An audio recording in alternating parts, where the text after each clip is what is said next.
Hello everyone, welcome to my channel, and I am here to help you today. I know you use this video to fall asleep, so before that, like the video and subscribe to the channel. Also, where are you from, and what time are you watching? Now get comfortable and relax. Case 1. Octavia and Oscar Fairweather's love story began like a fairy tale. They met as undergraduates at Creekside College, where Octavia studied art and Oscar pursued a degree in business administration.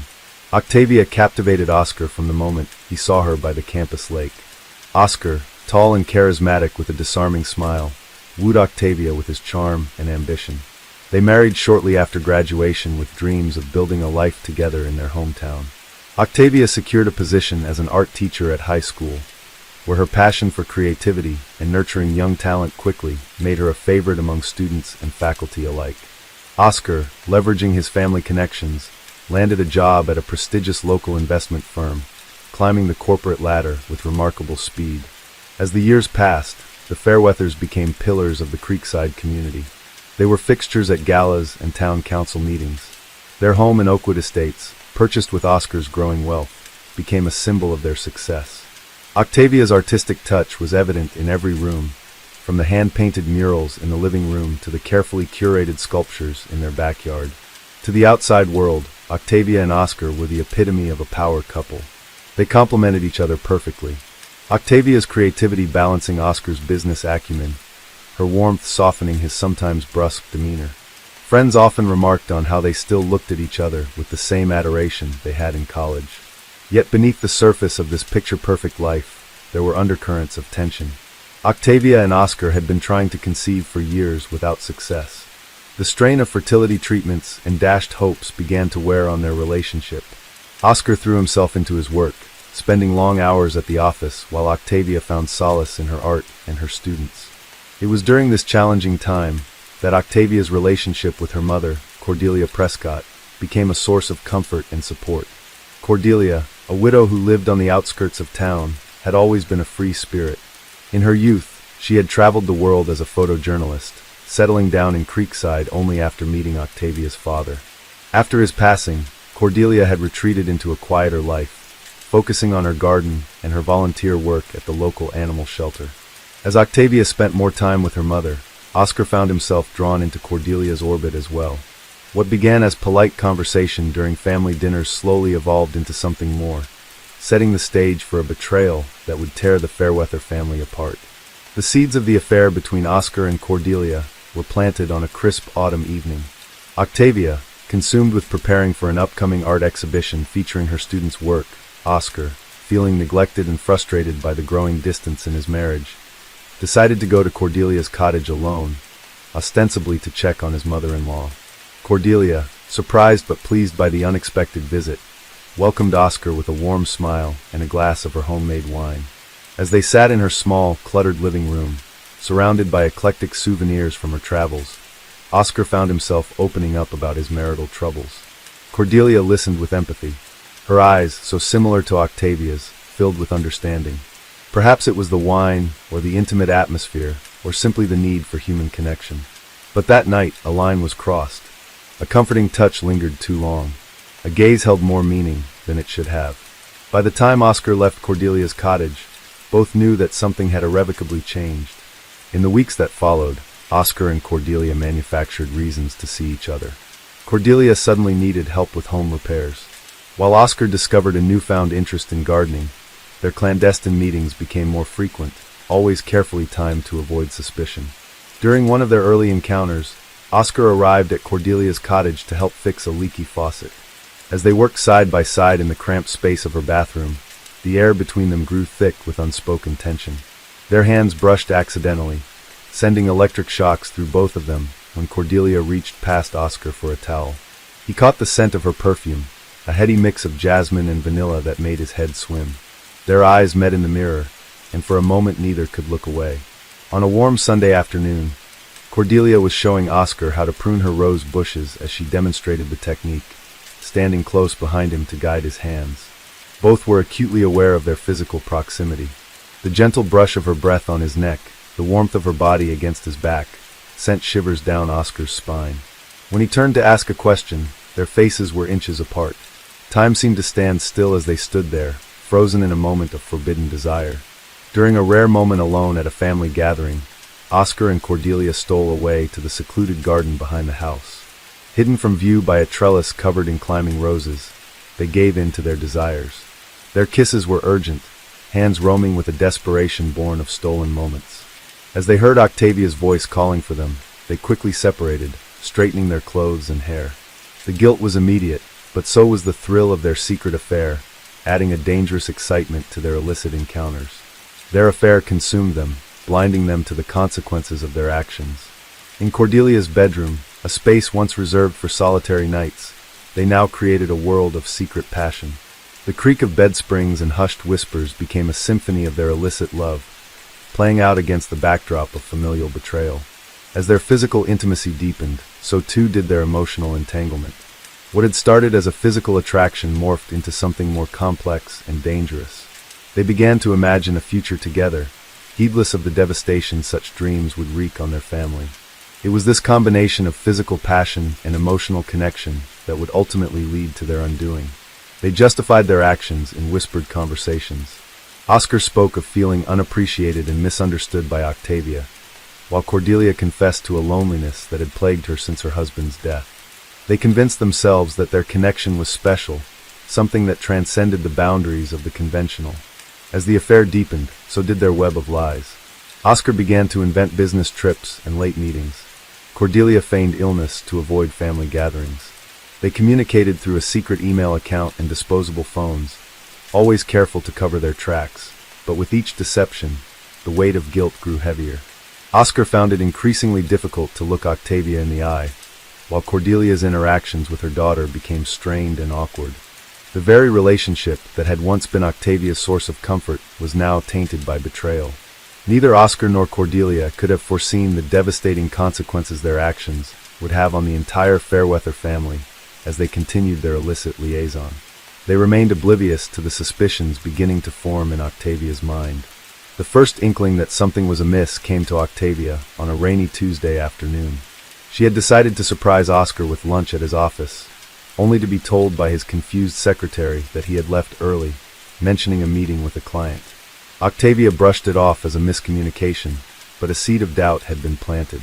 Over the following weeks, Octavia began to notice subtle changes in Oscar's behavior. He was more distracted, often lost in thought during their conversations. His phone would buzz at odd hours, and he would step out of the room to take calls in hushed tones. When questioned, Oscar would dismiss her concerns with vague explanations about work stress and important deals in the pipeline. Octavia's artistic sensitivity, usually a source of joy in her life, now became a curse as she picked up on minute details that others might have missed. The faint scent of unfamiliar perfume on Oscar's clothes, a lipstick smudge on a coffee mug he brought home from the office the way he sometimes avoided her touch. All these observations accumulated in her mind, forming a picture she didn't want to see. Her relationship with her mother also began to change. Cordelia, once eager to spend time with her daughter, now seemed distant and preoccupied. Their weekly tea sessions became less frequent, with Cordelia often canceling at the last minute, citing various commitments when they did meet. Octavia sensed a nervousness in her mother's demeanor, a reluctance to meet her eyes that was entirely out of character. As her suspicions grew, Octavia found herself trapped in a spiral of doubt and self-recrimination. She questioned every interaction, analyzed every word spoken by Oscar and Cordelia. Was she imagining things? Had the stress of their fertility struggles in her upcoming exhibition made her paranoid? Determined to find the truth, Octavia began to investigate discreetly. She checked Oscar's credit card statements, noting several charges at restaurants and hotels that he had never mentioned. She drove by her mother's cottage at odd hours, her heart sinking when she spotted Oscar's car parked down the street on an evening when he was supposedly working late. Each new piece of evidence felt like a physical blow, chipping away at the foundation of trust that had been the bedrock of her life. Octavia's students and colleagues noticed the change in her demeanor, the dark circles under her eyes, the tremor in her hands as she demonstrated brush techniques, the forced smile that never quite reached her eyes.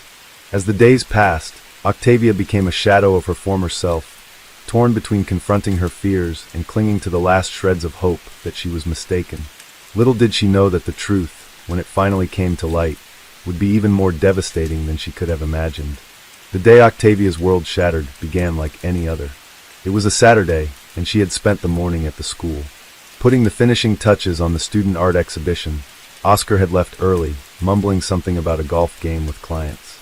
As Octavia drove home, her mind preoccupied with last-minute details for the upcoming show, she decided on a whim to stop by her mother's cottage. Perhaps a cup of tea and a chat would help calm her nerves. As Octavia turned onto the quiet lane leading to Cordelia's home, her heart nearly stopped. There, parked behind, was Oscar's sleek black sedan for a moment. Octavia sat in her car, hands gripping the steering wheel. She told herself there could be an innocent explanation, but deep down she knew.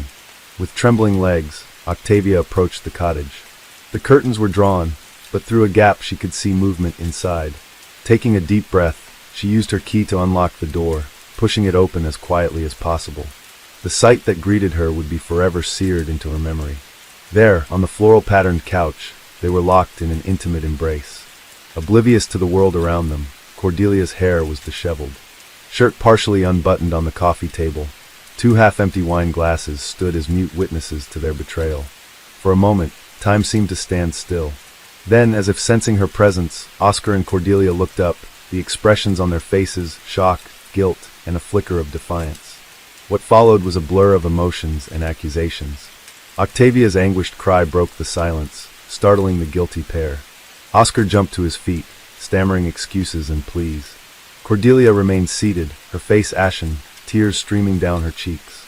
Octavia, her voice raw with pain and fury, hurled questions at them. The answers, when they came, were like daggers to her heart. 6 months. It started as friendship, then evolved. They hadn't meant for it to happen. They were sorry. Unable to bear their presence any longer, Octavia fled the cottage. She drove aimlessly for hours, her mind replaying the scene over and over. By the time she returned home, the sun had set. Casting long shadows across the manicured lawn of the house, she had once considered her sanctuary as she sat in the darkened living room. Surrounded by the trappings of her seemingly perfect life, Octavia felt something inside her break. The pain, the betrayal, the sheer magnitude of the deception. In that moment, a cold resolve began to form in her heart.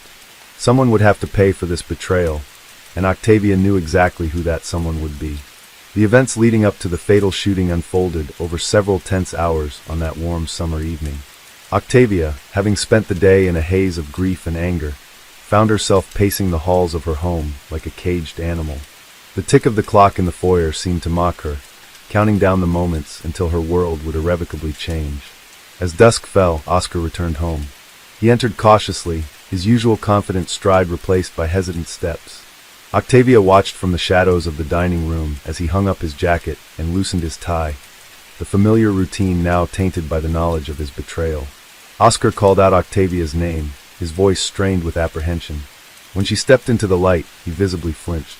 The woman before him bore little resemblance to the vibrant, loving wife he had known. Octavia's eyes were red-rimmed and hollow, her posture rigid with barely contained fury. Oscar, his face a mask of guilt and desperation, launched into a litany of excuses and apologies. He spoke of feeling neglected, of the pressures of work and their fertility struggles. He claimed the affair had been a mistake, a moment of weakness that had spiraled out of control. With each word, Octavia felt her anger rising, a tide of rage threatening to overwhelm her. Without fully realizing what she was doing, Octavia found herself walking to Oscar's study. She knew he kept a handgun in the desk drawer, a precaution he had insisted on after a series of break insurance in the neighborhood. As if in a trance, she retrieved the weapon, feeling its cold weight in her hand. When she returned to the living room, Oscar's eyes widened in shock and fear. He raised his hands, backing away slowly, his words now coming in a panicked rush. He promised to end the affair, to go to counseling, to do whatever it took to save their marriage. But Octavia barely heard him. In her mind, she saw only images of Oscar and Cordelia together, their betrayal playing on an endless loop. What happened next was a blur of motion and sound. Oscar lunged forward, perhaps trying to disarm her. In that moment of chaos and heightened emotion, Octavia's finger tightened on the trigger. The gunshot was deafening in the confines of the room, followed by an eerie silence, broken only by the tinkling of shattered glass from a fallen picture frame. Oscar staggered backward, a look of disbelief on his face as he pressed his hand to his chest. Blood seeped between his fingers, staining his crisp white shirt crimson. He collapsed to the floor, gasping for breath. His eyes locked on Octavia's in a silent plea. As the reality of what she had done crashed over her, Octavia dropped the gun. It clattered to the hardwood floor, the sound jolting her out of her shocked state. She rushed to Oscar's side, her anger instantly replaced by horror and regret. She pressed her hands against the wound, desperately trying to stem the flow of blood. Oscar's breathing was labored, his skin growing pale with trembling hands. Octavia reached for her phone, dialing 911. Her voice shook as she gave the dispatcher their address, pleading for an ambulance to hurry. As she waited for help to arrive, she cradled Oscar's head in her lap, whispering a mixture of apologies and pleas for him to hold on. The next few minutes felt like an eternity. Neighbors, alerted by the gunshot, began to gather outside. Through the window, Octavia could see curious faces peering in, their expressions shifting from concern to shock as they took in the scene. She heard muffled voices, someone shouting about calling the police. When the paramedics finally arrived, they worked swiftly to stabilize Oscar. Octavia watched, numb with shock as they loaded him onto a stretcher and rushed him to the waiting ambulance. As the sirens faded into the distance, Octavia found herself alone in the house, surrounded by the evidence of her actions. It wasn't long before the police arrived. Detective Mia Davis took charge of the scene, her keen eyes taking in every detail. As officers secured the area and began collecting evidence, Detective Davis approached Octavia, who sat motionless on the blood-stained couch. In a gentle but firm voice, Detective Davis informed Octavia of her rights and asked if she understood what had happened. Octavia, her voice barely audible, recounted the events of the day, the discovery of the affair, the confrontation, and the moment the gun went off. Throughout her statement, she seemed almost detached, as if she were describing something that had happened to someone else. As Octavia was led away in handcuffs, the gravity of the situation began to sink in. She caught glimpses of her neighbors watching from behind hastily drawn curtains, their faces a mix of horror and fascination. At the General Hospital, Oscar Fairweather clung to life in the intensive care unit. The bullet had missed his heart by mere inches, lodging dangerously close to his spine as he underwent multiple surgeries. A steady stream of colleagues and family friends visited their hushed conversations in the waiting room, filled with speculation and disbelief. Cordelia Prescott, racked with guilt and shame, attempted to visit her son-in-law but was turned away by the Fairweather family. She retreated to her cottage, refusing to answer calls or open her door. The weight of her role in the tragedy seemed to age her overnight, her once vibrant demeanor replaced by a haunted, hollow-eyed look. Detective Davis, meanwhile, delved deeper into the case. She interviewed friends, colleagues, and family members, piecing together the events that had led to that fateful night. The more she uncovered about the Fairweather family's history and the affair between Oscar and Cordelia, the more complex the case became. As the investigation progressed, public opinion in Creekside began to shift. What had initially been seen as a clear-cut case of attempted murder in a fit of rage was revealed to be a tragedy. Born of betrayal and shattered trust, the town found itself divided, with some sympathizing with Octavia's plight, while others condemned her actions as inexcusable regardless of the circumstances. One of the most crucial pieces of evidence came from an unexpected source. Octavia's best friend and fellow art teacher, Zara, came forward with a series of text messages. In the weeks leading up to the shooting, Octavia had confided her growing suspicions to Zara, detailing the signs of infidelity she had noticed. The messages revealed Octavia's emotional turmoil and her struggle to confront the truth, providing valuable insight into her state of mind.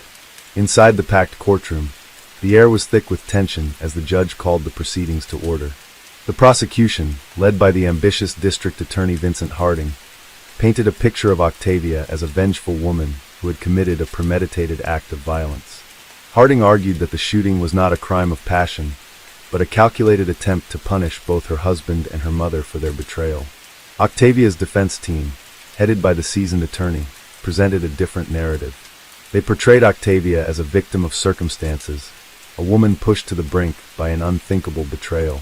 Morales emphasized Octavia's impeccable character, her contributions to the community, and the extreme emotional distress she had been under at the time of the shooting.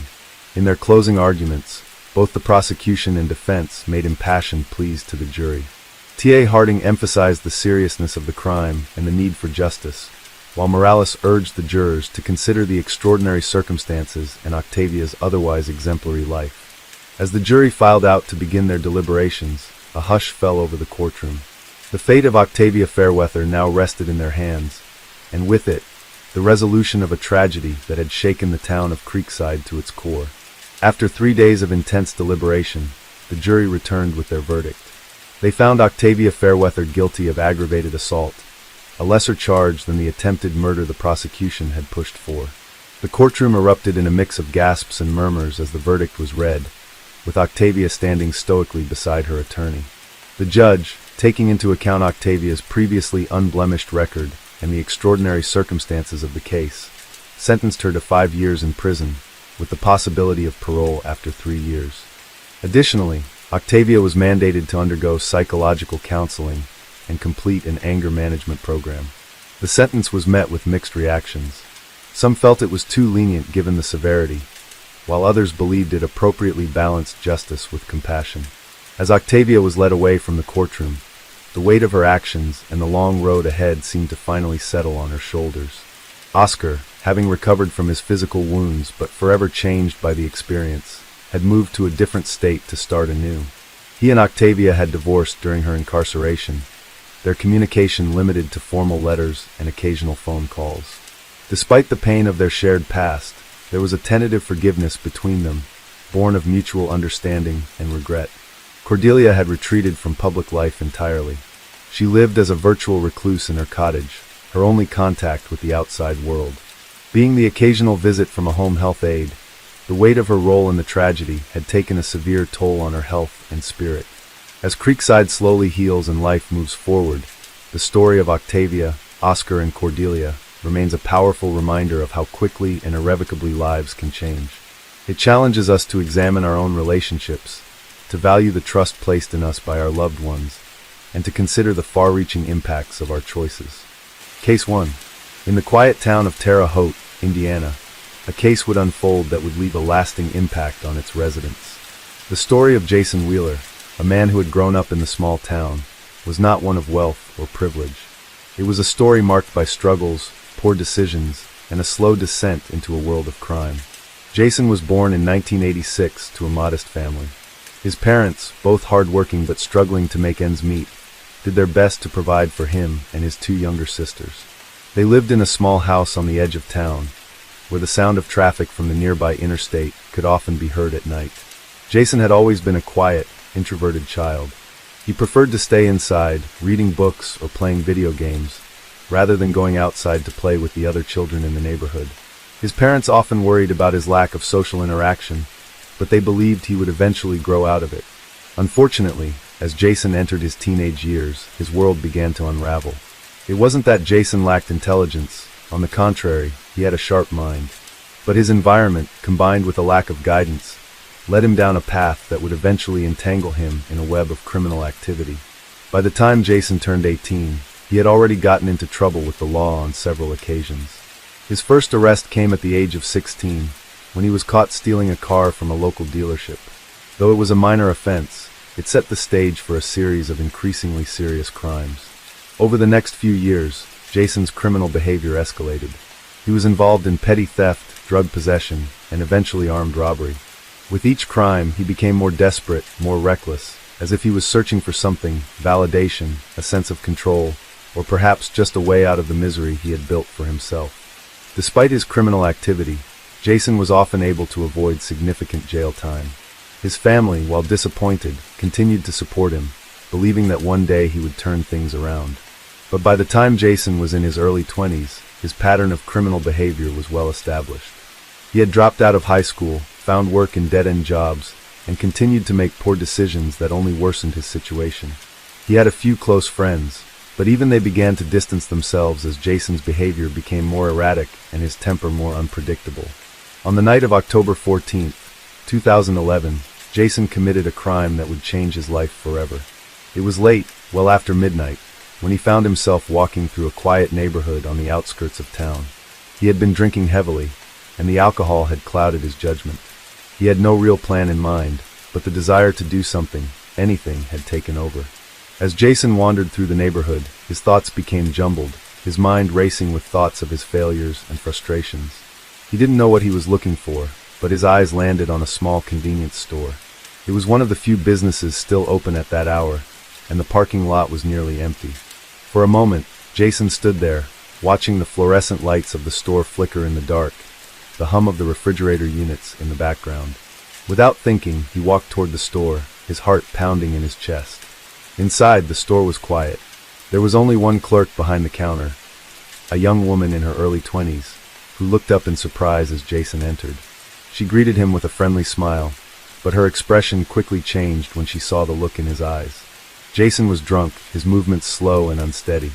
He walked up to the counter, his hand shaking as he reached into his jacket pocket and pulled out a small, silver handgun. The clerk froze. She had seen her fair share of troubled individuals come through the store, but nothing like this. Jason's eyes were wild, his hands trembling, and his voice was low but steady as he demanded money from the register. The woman's heart raced as she slowly opened the cash register, her hands shaking. Jason watched her closely, his finger twitching near the trigger. He wasn't thinking clearly, and the alcohol in his system only made the situation more volatile. The woman handed him the cash, but Jason didn't leave. He wasn't done. In a moment of panic, the woman reached for the store's phone, hoping to call for help. Before she could do so, Jason lunged forward, knocking the phone from her hand. The two struggled briefly, but in the end, it was Jason who was left standing.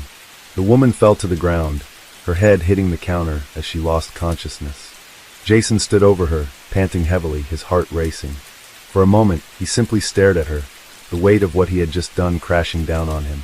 His mind was foggy, the alcohol clouding his judgment even further. The sirens in the distance began to wail, and panic overtook him. He grabbed the money and fled the store, running through the dark streets as the world around him blurred. The next morning, the small convenience store was a crime scene. Police arrived to find the young woman unconscious on the floor, a bump on her head where it had struck the counter. They immediately began to search for evidence, and it didn't take long for them to identify Jason as the perpetrator. He had been caught on the store's surveillance cameras, his face clearly visible. It was a crime that seemed to fit perfectly into the pattern of Jason's life, reckless, impulsive, and full of regret. The police quickly tracked him down, and within hours, Jason was arrested. He was charged with armed robbery, assault, and attempted murder. His trial was set to begin in the spring of 2012, but as the days passed, the weight of what he had done settled in. Jason realized, perhaps for the first time, the full extent of his actions.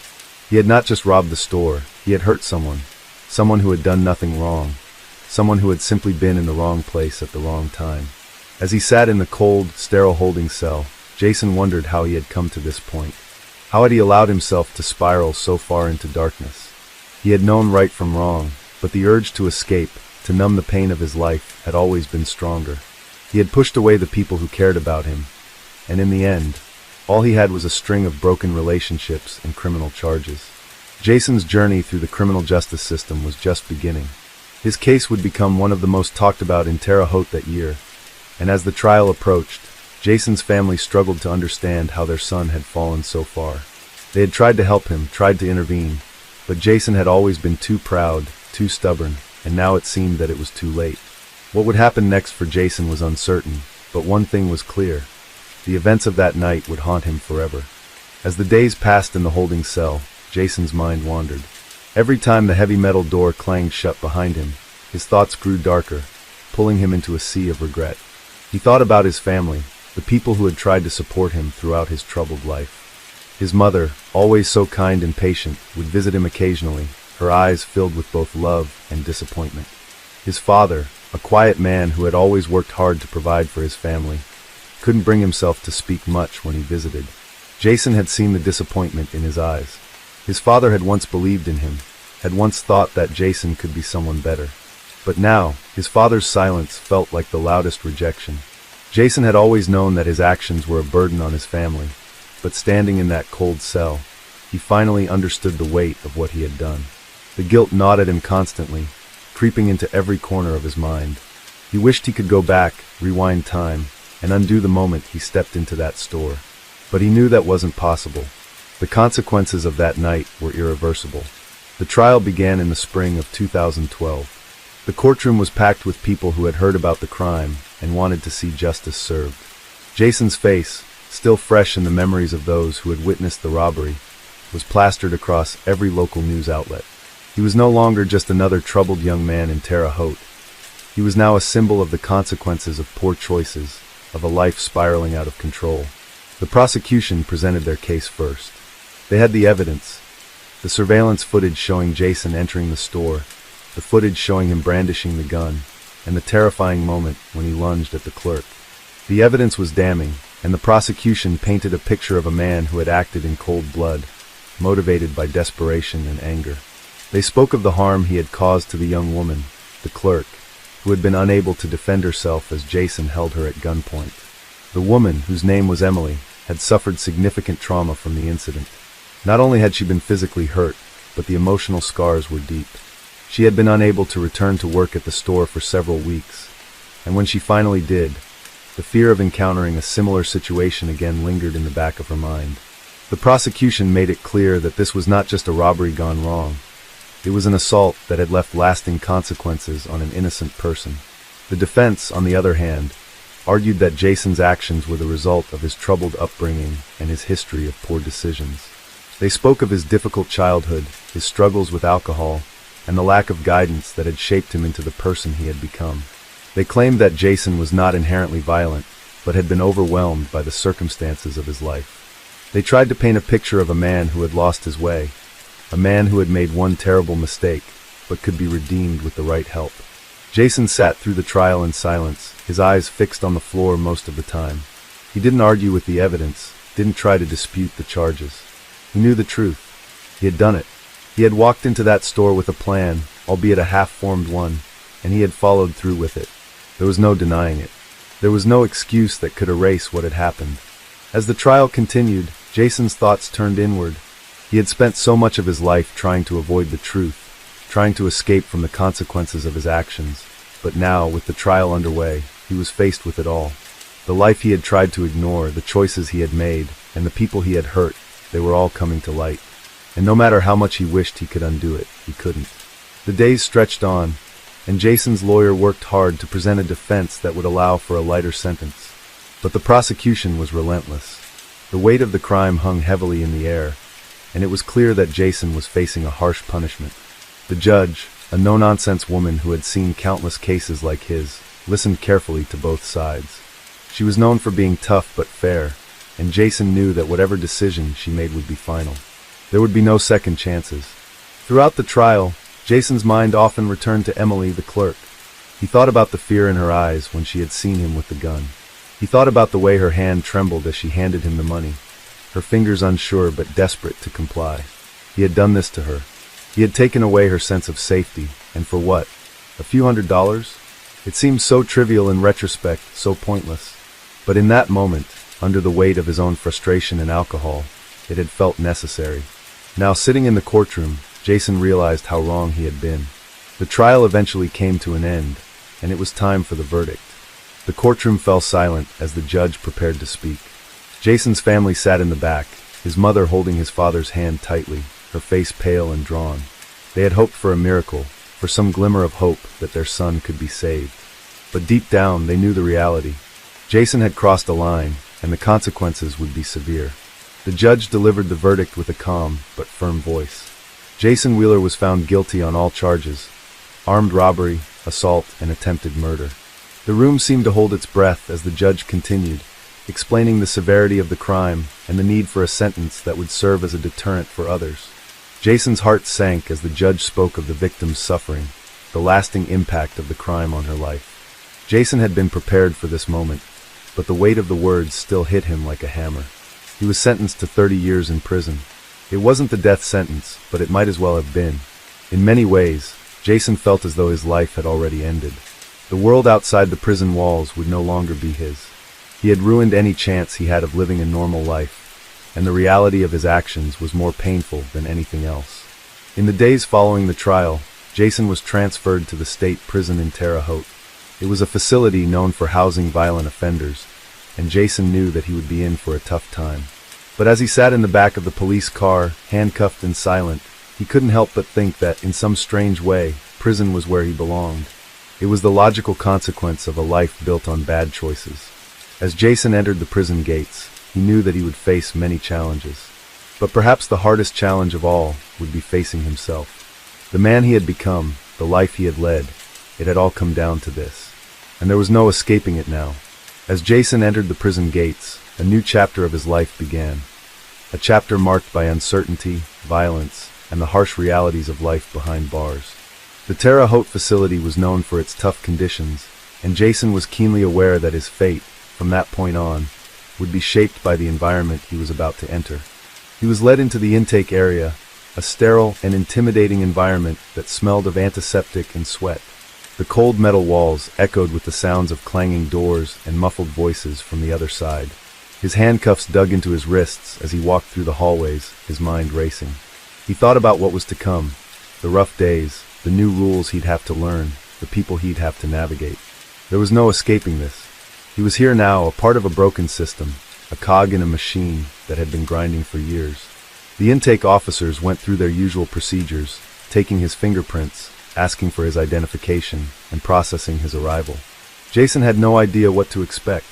The officers spoke to him in the same monotone voice they used with everyone, their faces impassive as they conducted their work. He was just another number to them, another inmate who would eventually fade into the background of the prison's everyday life. Jason was then escorted to his cell. The narrow hallway seemed to stretch endlessly before him, each step heavy with the weight of the unknown. He could hear the distant clanging of metal doors and the murmurs of voices, but everything felt muffled, as though the world outside had faded into oblivion. As they approached his cell, Jason couldn't help but glance at the other inmates who had gathered by their own doors, their eyes curious, sizing him up. His cell was small, barely big enough for a bunk bed, a toilet, and a tiny sink. The walls were stained with years of grime, and the flickering light overhead cast long shadows that danced across the floor. It was a far cry from the comfort of his life before prison, but Jason knew he would have to make do. His new reality had no room for comfort. The door clanged shut behind him, and Jason took a deep breath.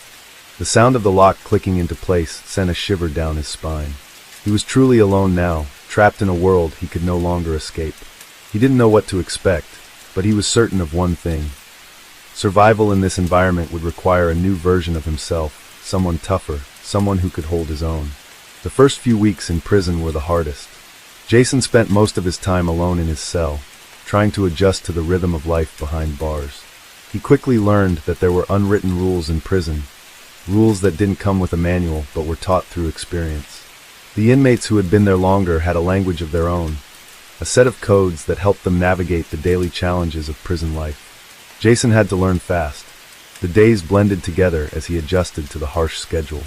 Wake up early, get in line for meals, and endure long hours of silence or the occasional confrontation. He quickly became aware of the other inmates, their personalities, their strengths, and their weaknesses. Some men tried to keep their heads down, avoiding attention, while others sought power, looking for any opportunity to dominate the weaker ones. Jason was just another face in the crowd, but he wasn't sure how long he could stay invisible. Soon, Jason learned that in prison, the biggest threat often came from within the walls. Violence was a constant presence, lurking just beneath the surface. Fights broke out regularly over small slights, over power struggles, and over misunderstandings. There was no room for weakness in this place, and Jason, despite his guilt and remorse, had to find a way to protect himself. He didn't want to become one of the violent men. He didn't want to lose his humanity in the cold, unforgiving world of the prison. But the longer he stayed, the more he realized that survival here meant adapting.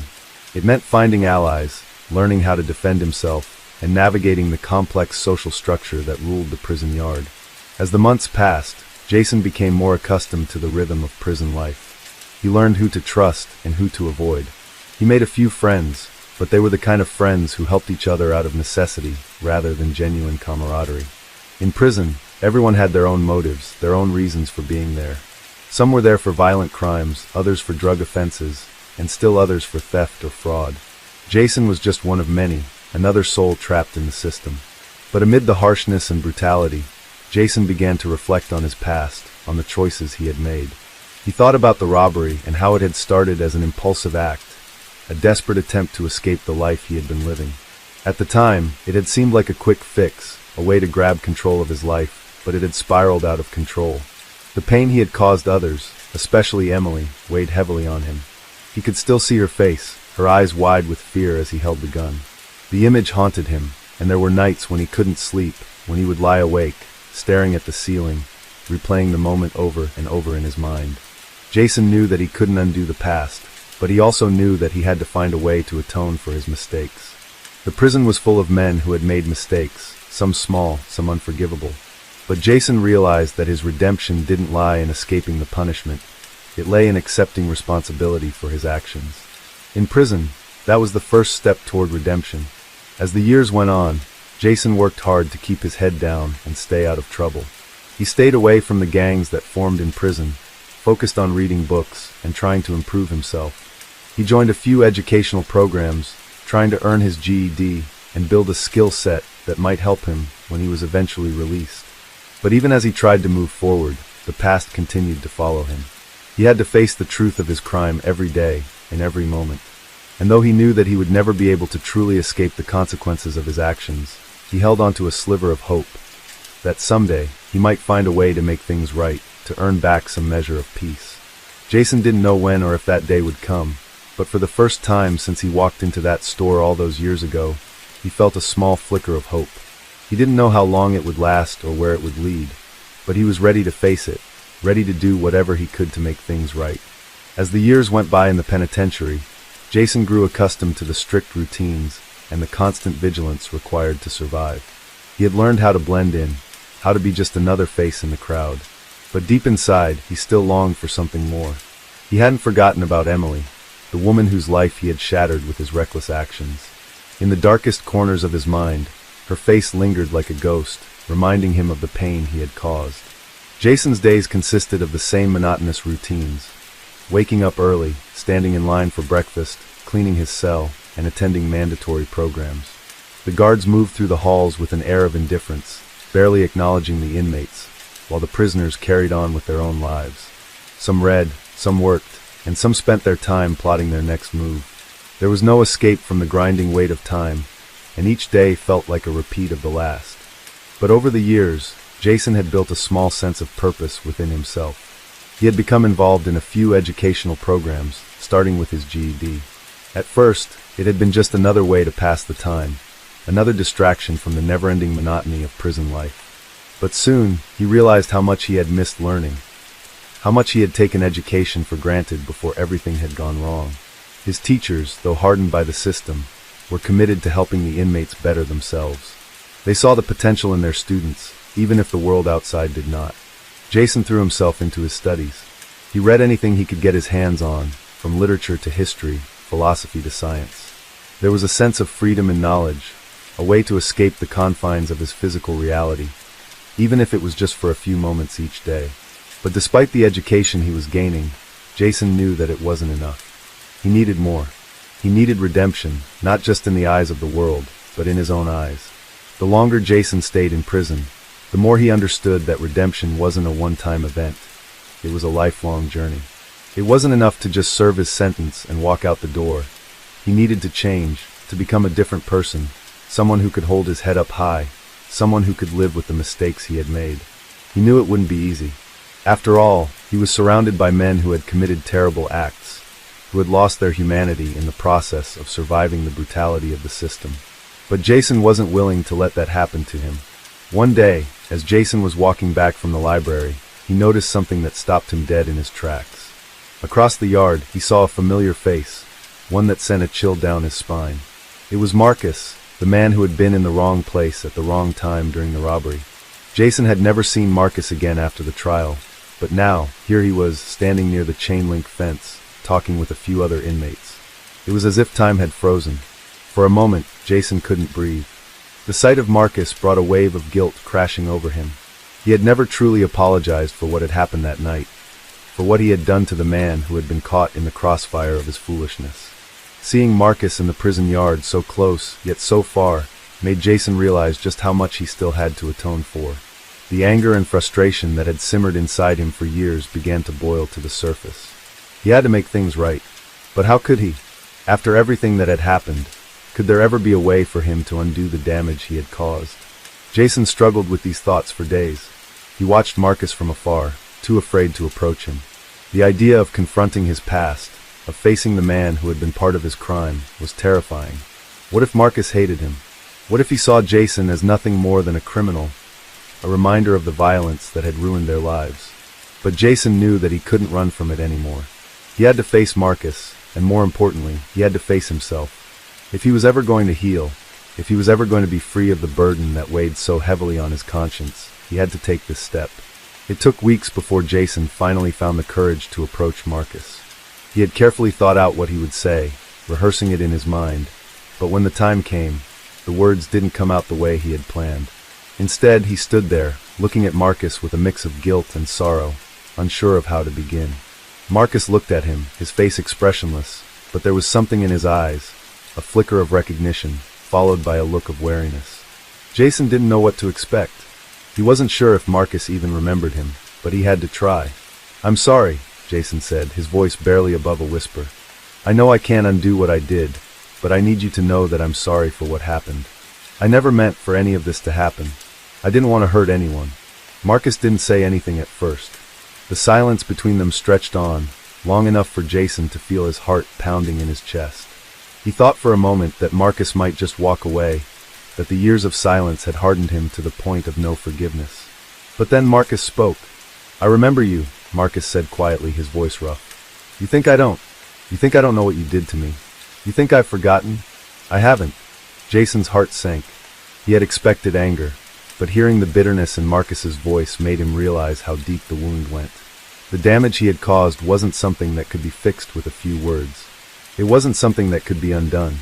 But even in the harshness of Marcus's words, Jason heard something else, a hint of understanding, a flicker of acknowledgement. Marcus wasn't offering forgiveness, but he wasn't closing the door either. And in that moment, Jason understood. Redemption wasn't about making things right with others. It was about making peace with himself, accepting the consequences of his actions, and learning to live with them.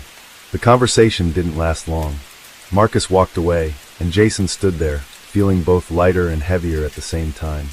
He knew the road to redemption wouldn't be easy, but now he felt like he was on the right path. It wasn't about erasing the past, it was about owning it, accepting it, and learning to move forward despite it.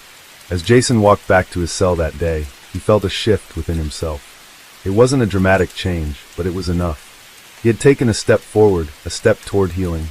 The guilt still lingered, but it no longer consumed him.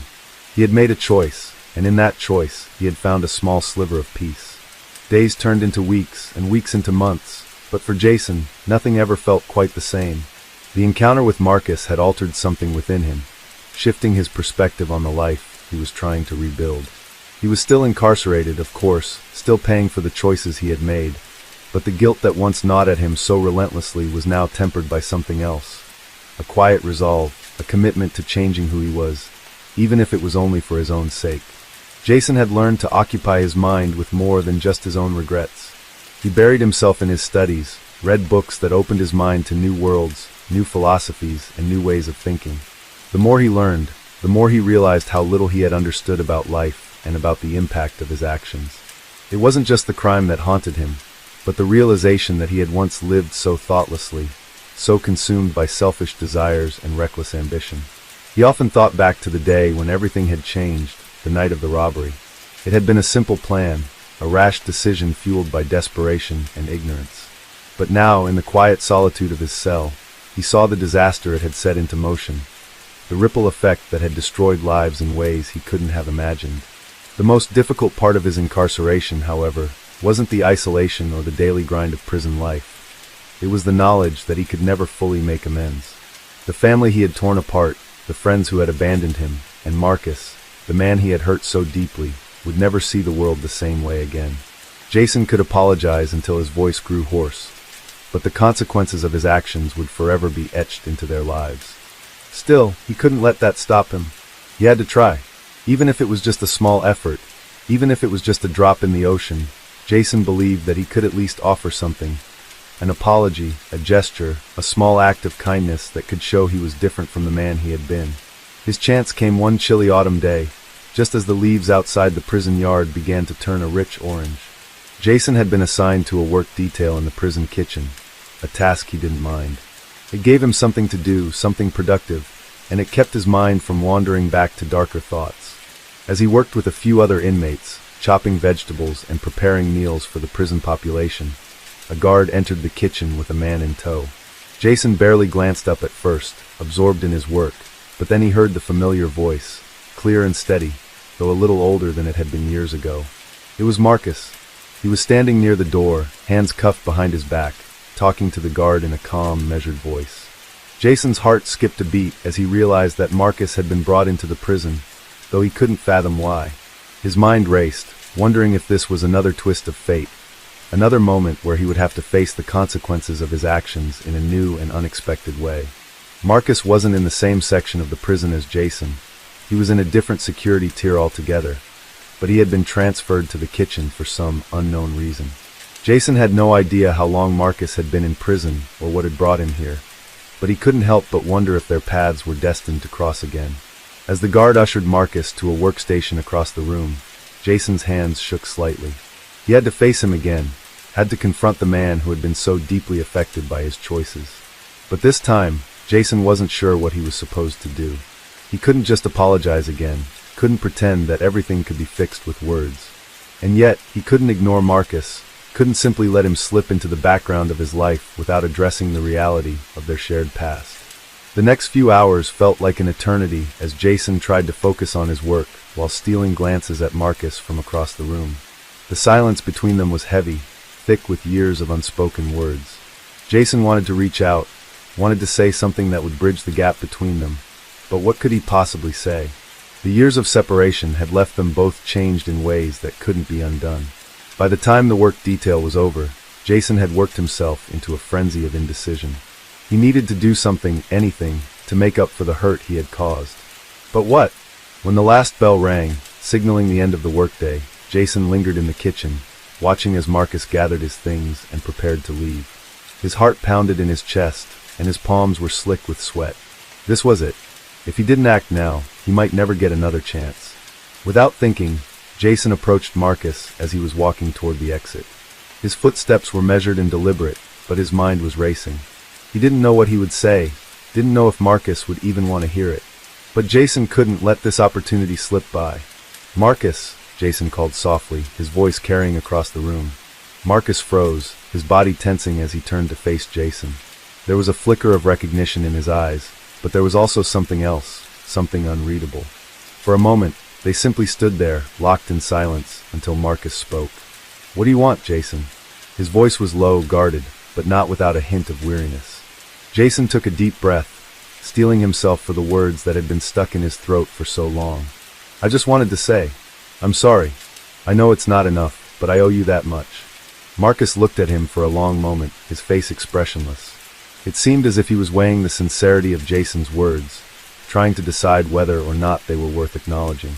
Then, after what felt like an eternity, Marcus nodded once, sharply. "I know," he said simply, before turning and walking away, disappearing through the door. Jason stood there for a moment, the weight of the encounter settling over him like a blanket. It wasn't the grand reconciliation he had imagined in his mind. It wasn't the resolution he had hoped for, but it was something. It was a step toward healing, toward making peace with a past that he couldn't change. For the first time in years, Jason felt like he was finally moving forward. Jason stood frozen in the cold, sterile hallway, the echoes of Marcus's footsteps gradually fading into the distance. The encounter had been brief, too brief, perhaps, but for Jason it was enough. He had finally broken the silence that had hung between them for so long. And while he couldn't change the past or undo the damage he had caused, he realized that he had done what he could to acknowledge it. That was the first step. But as the days passed, Jason couldn't help but feel that the real work was just beginning. He had apologized. He had faced his demons, if only for a fleeting moment. But now, he had to prove to himself that he wasn't just a man of words. He had to become a man of actions, someone worthy of redemption. The time he spent in prison wasn't just about serving his sentence. It was about confronting the deep-seated parts of himself that had once led him to a path of crime and violence. He began attending therapy sessions, speaking to a counselor who helped him unpack the layers of anger, resentment, and fear that had built up inside him over the years. Through long conversations, he started to understand that much of his behavior had been a direct result of his upbringing, a childhood marked by neglect and hardship. Jason had grown up in a broken home. His father had been a violent drunk, and his mother had been emotionally distant. often leaving him to fend for himself. From a young age, Jason learned that survival was about taking what you could get, doing whatever it took to escape the harsh realities of his environment. It wasn't until he was much older that he realized just how deeply these formative years had shaped his worldview. He had spent so much of his life believing that the world was out to get him, and in turn, he became someone who took what he wanted without regard for the consequences. Now, as he sat in his prison cell, with the world behind bars and no way to escape, he began to understand that this mindset, the one that had led him to crime, wasn't the answer. The walls that once felt like a prison had become a strange kind of sanctuary, a place for introspection, where he could begin to rebuild himself. The counselor, a middle-aged woman named Linda, had become a key figure in Jason's transformation. She was patient with him, even when he was at his lowest, and she never judged him for the things he had done. Instead, she guided him through the difficult process of self-reflection, helping him unpack the layers of pain that had accumulated over the years.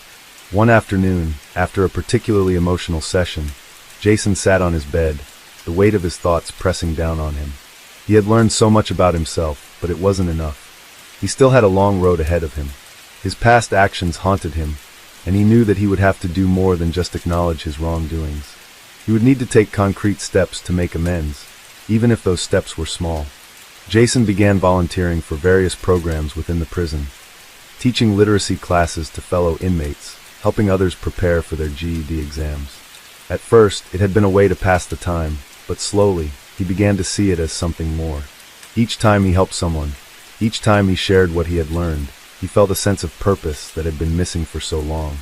In those moments, he realized that the best way to make up for his past mistakes was to help others, to use his experiences to guide them away from the same pitfalls he had fallen into.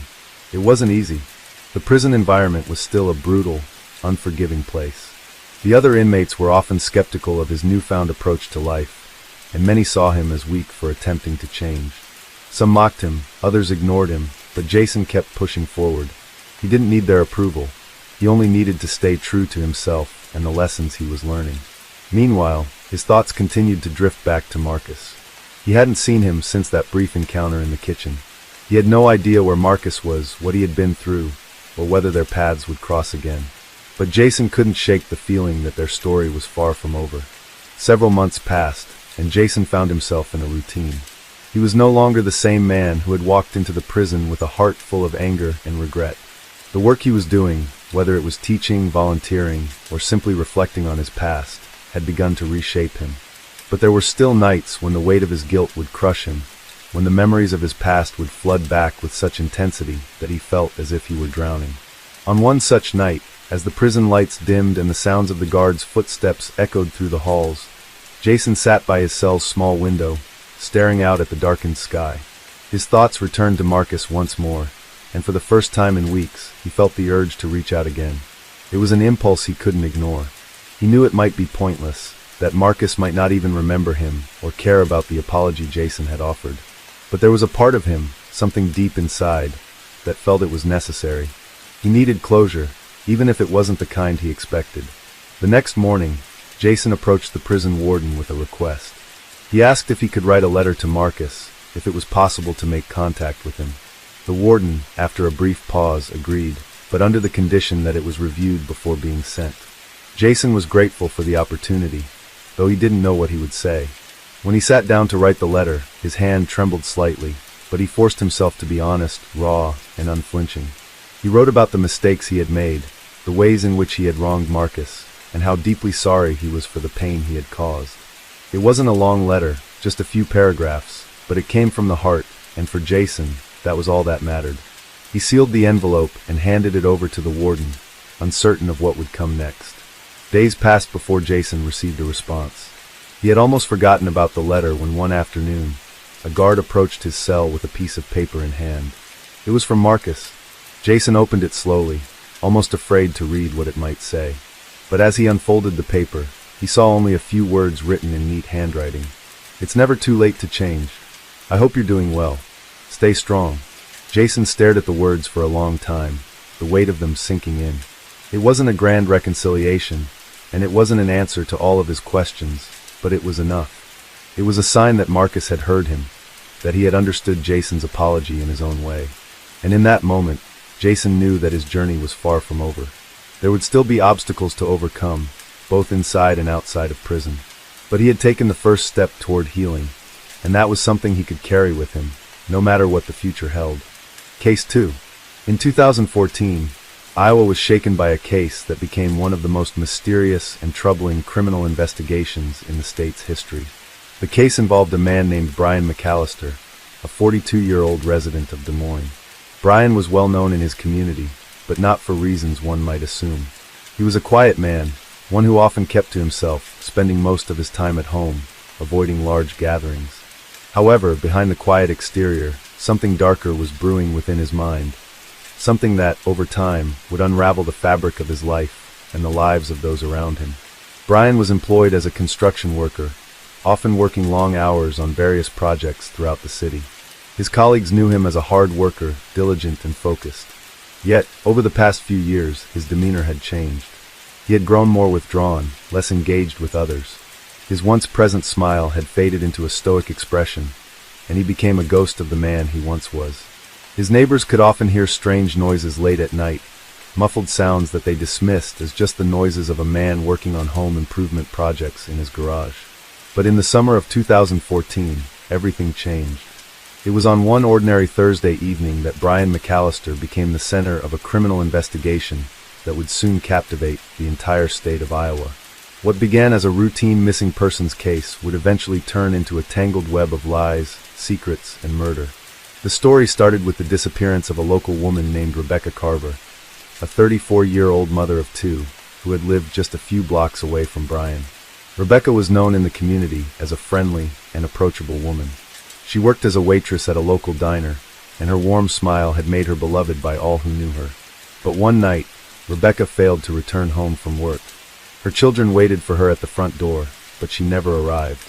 Her husband, Steve Carver, immediately called the authorities when he realized something was wrong. The police began their investigation, initially treating Rebecca's disappearance as a possible case of her leaving voluntarily.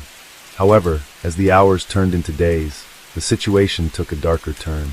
The Carver family, devastated by their missing loved one, desperately reached out to the community for help. Flyers were posted, social media pages were flooded with messages, and local news outlets began reporting on the missing woman.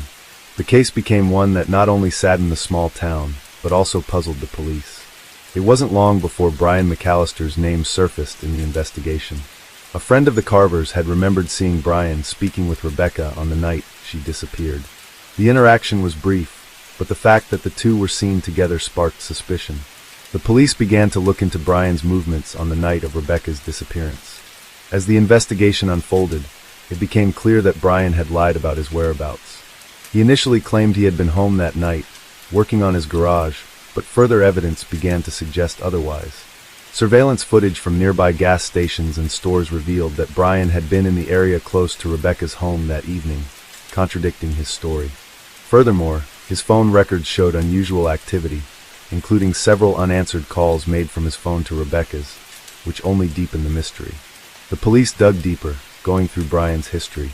They discovered a troubled past, filled with brushes with the law. He had been arrested in the past for minor offenses, but nothing had ever indicated that he was capable of something as severe as the disappearance of Rebecca Carver. Still, there was a feeling that something was wrong, that there was more to Brian McAllister than met the eye. As the investigation progressed, more unsettling details emerged about Brian's personal life. Neighbors recalled seeing him arguing with his wife on several occasions, and some even reported hearing loud crashes coming from his home in the middle of the night. His wife, who had been supportive of him for years, seemed to have grown distant from him in the months leading up to Rebecca's disappearance. She was often seen in tears, and her once optimistic demeanor had turned cold and withdrawn. Despite this, there were no concrete links between Brian and Rebecca's disappearance, at least not until a breakthrough came from an unlikely source. A local resident had been walking his dog near the woods on the outskirts of town when he stumbled upon a piece of evidence that would change the course of the investigation. Hidden beneath a pile of fallen leaves, the man discovered Rebecca's handbag, which contained her ID, cell phone, and a few personal belongings. The discovery was chilling, but it also confirmed the police's worst fears. Something had happened to Rebecca. The investigation took a turn when Brian was officially named a suspect in the case. The police began to track his every move, and soon, they discovered something even more unsettling. A hidden compartment in Brian's garage was found, one that contained items that could only be described as disturbing. Inside were tools, pieces of clothing, and other items that appeared to have been recently used. The police believed they had finally found the link between Brian and Rebecca, but they needed more evidence to make an arrest. As the days passed, tension in the small town grew. The community was in shock, unable to understand how someone they had known for years could be involved in such a horrific crime. For the Carver family, the pain of not knowing what had happened to Rebecca was unbearable. They held on to hope, praying that she would be found alive, but deep down, they feared the worst. It was during this time that the police received a tip from an anonymous source, someone who claimed to have overheard a conversation between Brian and a friend. The tipster reported that Brian had confessed to having a violent altercation with Rebecca on the night she disappeared. The details were vague, but it was enough to convince the police that they were closing in on the truth. What happened next would change everything. The investigation entered a tense phase. The Carver family continued their daily lives, clinging to the hope that Rebecca would eventually return, but every passing day only deepened their despair. The community, once a place of quiet comfort, had become a hotbed of rumors and anxiety. Neighbors who had once shared friendly waves across the street now avoided eye contact, wary of each other as suspicion hung in the air like an ominous cloud. Despite the mounting evidence and growing suspicions surrounding Brian McAllister, the police faced the challenge of solidifying their case. They had the handbag, they had the tip-off, and they had the surveillance footage that contradicted Brian's alibi, but there was still no concrete evidence linking him directly to Rebecca's disappearance. Without that, an arrest couldn't be made. Without it, there was a looming sense of helplessness among the investigators. As the police continued to dig deeper into Brian's past, they found that his life was a mosaic of missed opportunities and unresolved frustrations.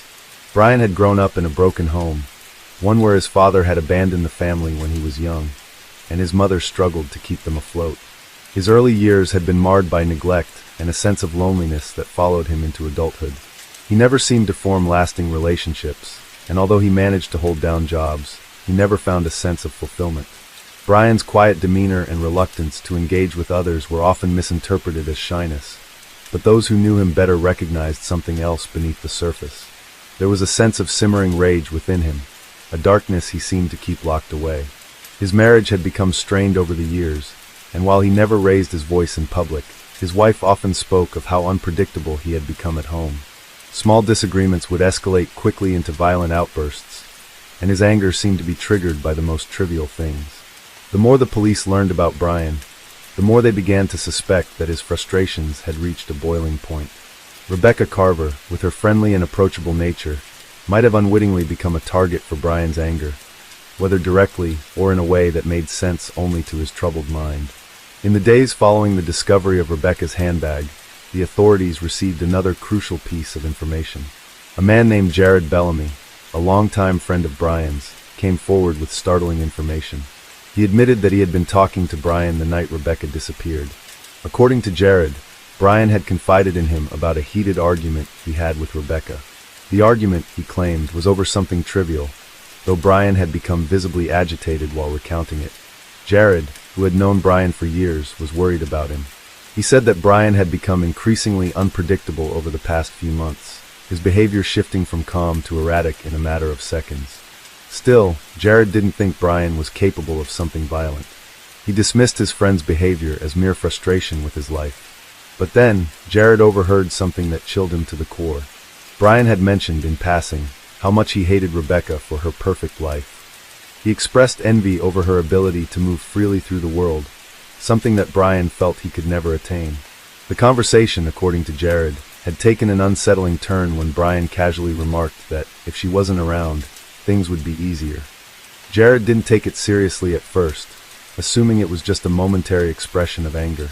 But now, hearing about Rebecca's disappearance, he knew he couldn't ignore it any longer. The police interviewed Jared several times, and his testimony became a key piece of the puzzle. It provided a motive for Brian's actions, something that had previously been missing from the case. It also created a direct link between Brian's thoughts and Rebecca's fate.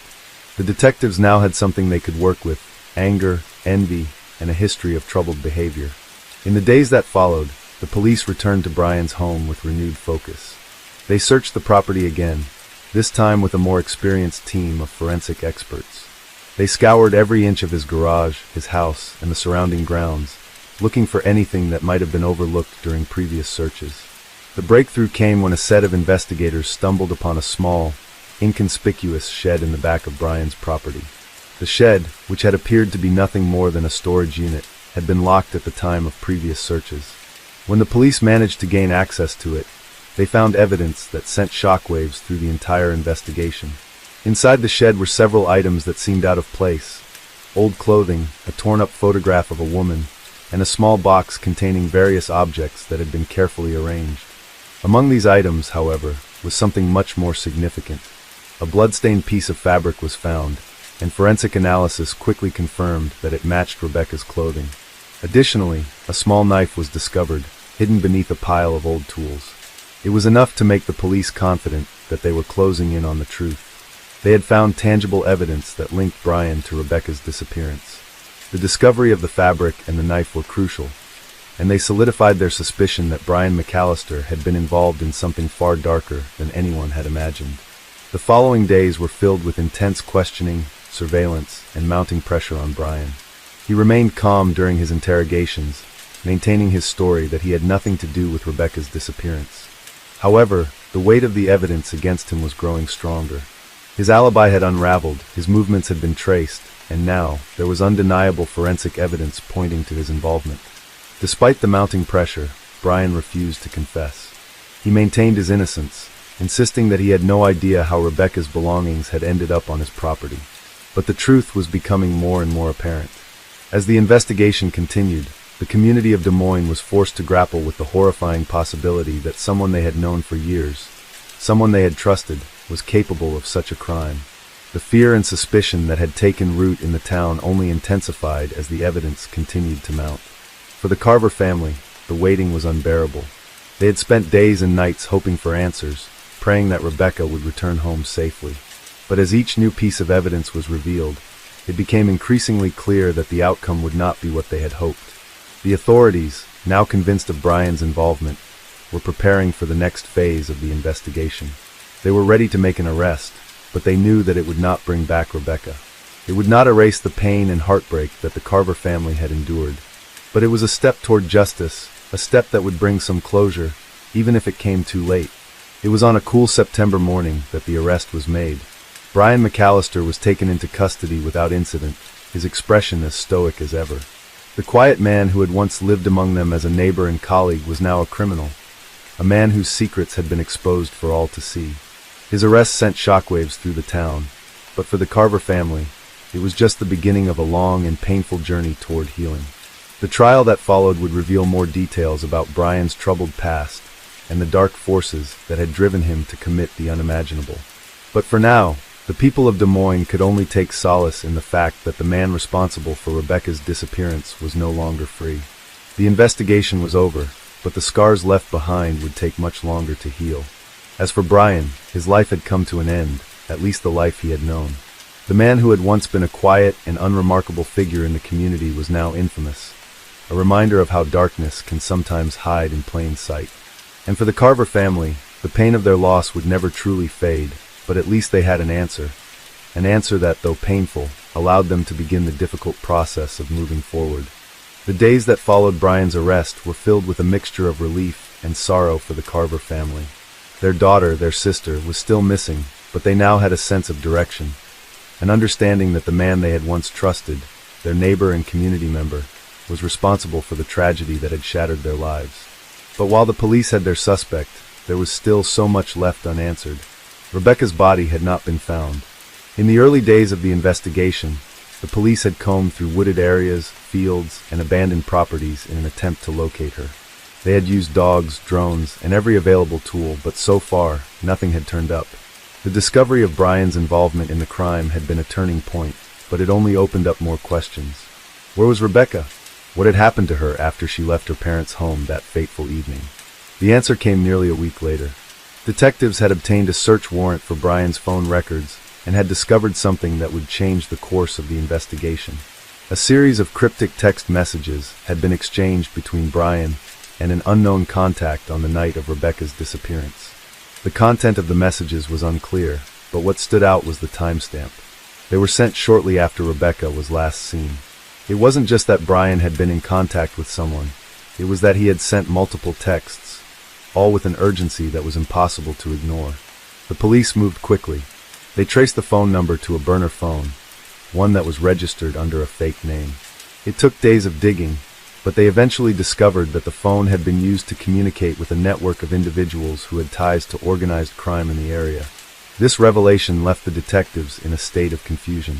Why had Brian, a man with no apparent criminal connections, been in contact with people involved in such dangerous dealings? What did this have to do with Rebecca's disappearance? As the investigation deepened, it became apparent that Brian's connection to these criminal elements was not incidental. Over the years, he had found himself entangled in a series of bad decisions, small gambling debts, unpaid loans, and dealings with shady characters. Brian, it seemed, had become someone who, once faced with the pressure of his spiraling life, was willing to go to extreme lengths to escape the consequences of his own actions. Detectives started to piece together a chilling picture of what might have happened the night Rebecca disappeared.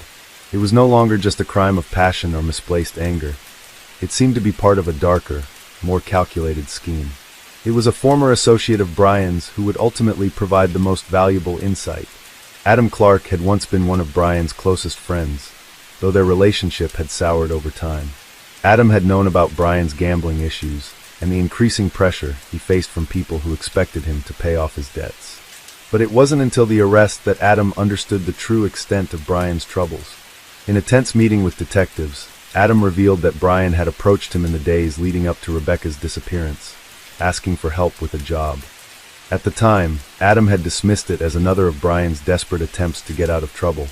But looking back, Adam now realized that the job was not just a financial transaction. It was something far more sinister. Brian had needed someone to help him find a way to make a large sum of money disappear, and he had come up with a plan. He had spoken vaguely about using Rebecca as leverage. "I didn't know what he was planning," Adam confessed to the detectives. "But the more he talked, the more I realized he was in deep with people who weren't just going to let him slip away. I didn't think he would actually go through with it. Not Rebecca. She was just a kid." Adam's revelation turned the investigation on its head. Brian had been under immense pressure to resolve his financial troubles, but his solution had been terrifyingly simple. Take someone close to him and use them as a bargaining chip to get out of his debts. The more detectives learned about Brian's interactions with organized crime figures, the clearer the picture became. He had been deeply in debt to these individuals, and they had been pressuring him for months. But when Brian realized that there was no way out of the hole he had dug for himself, he made a fateful decision. Rebecca, who had always been friendly to him, had become an easy target. In his mind, she was expendable, a way to secure his freedom from the debtors who had been breathing down his neck. As the pieces of the puzzle fell into place, the search for Rebecca became even more urgent. The police now believed that Brian had been in contact with a group of men who had helped him kidnap her. They also suspected that Rebecca had been taken to a location on the outskirts of town, a secluded spot that Brian knew well. It was a place where he could hide her long enough for the criminals to get what they wanted. The detectives put together a team and began their search in earnest. They combed through the area, checking abandoned houses, empty fields, and any location where someone could hide a person without being noticed. The clock was ticking, and with each passing day, hope seemed to slip further away. On the 5th day of the renewed search, they found something. It was a small, dilapidated cabin on the edge of a dense forest. The structure had been abandoned for years, but someone had recently been inside. The door was ajar, and as the police entered the cabin, they found the remnants of a crime scene. A blood-stained blanket, signs of a struggle, and most damning of all, a piece of jewelry that belonged to Rebecca. The discovery of the cabin was a turning point. It provided definitive evidence that Rebecca had been held captive at that location, and it confirmed the worst fears of her family. The question now was whether they would find her alive or dead. The discovery also led the police to make another arrest, one that would add another layer to the already complex case. One of the men Brian had been in contact with was arrested as a part of the organized crime ring.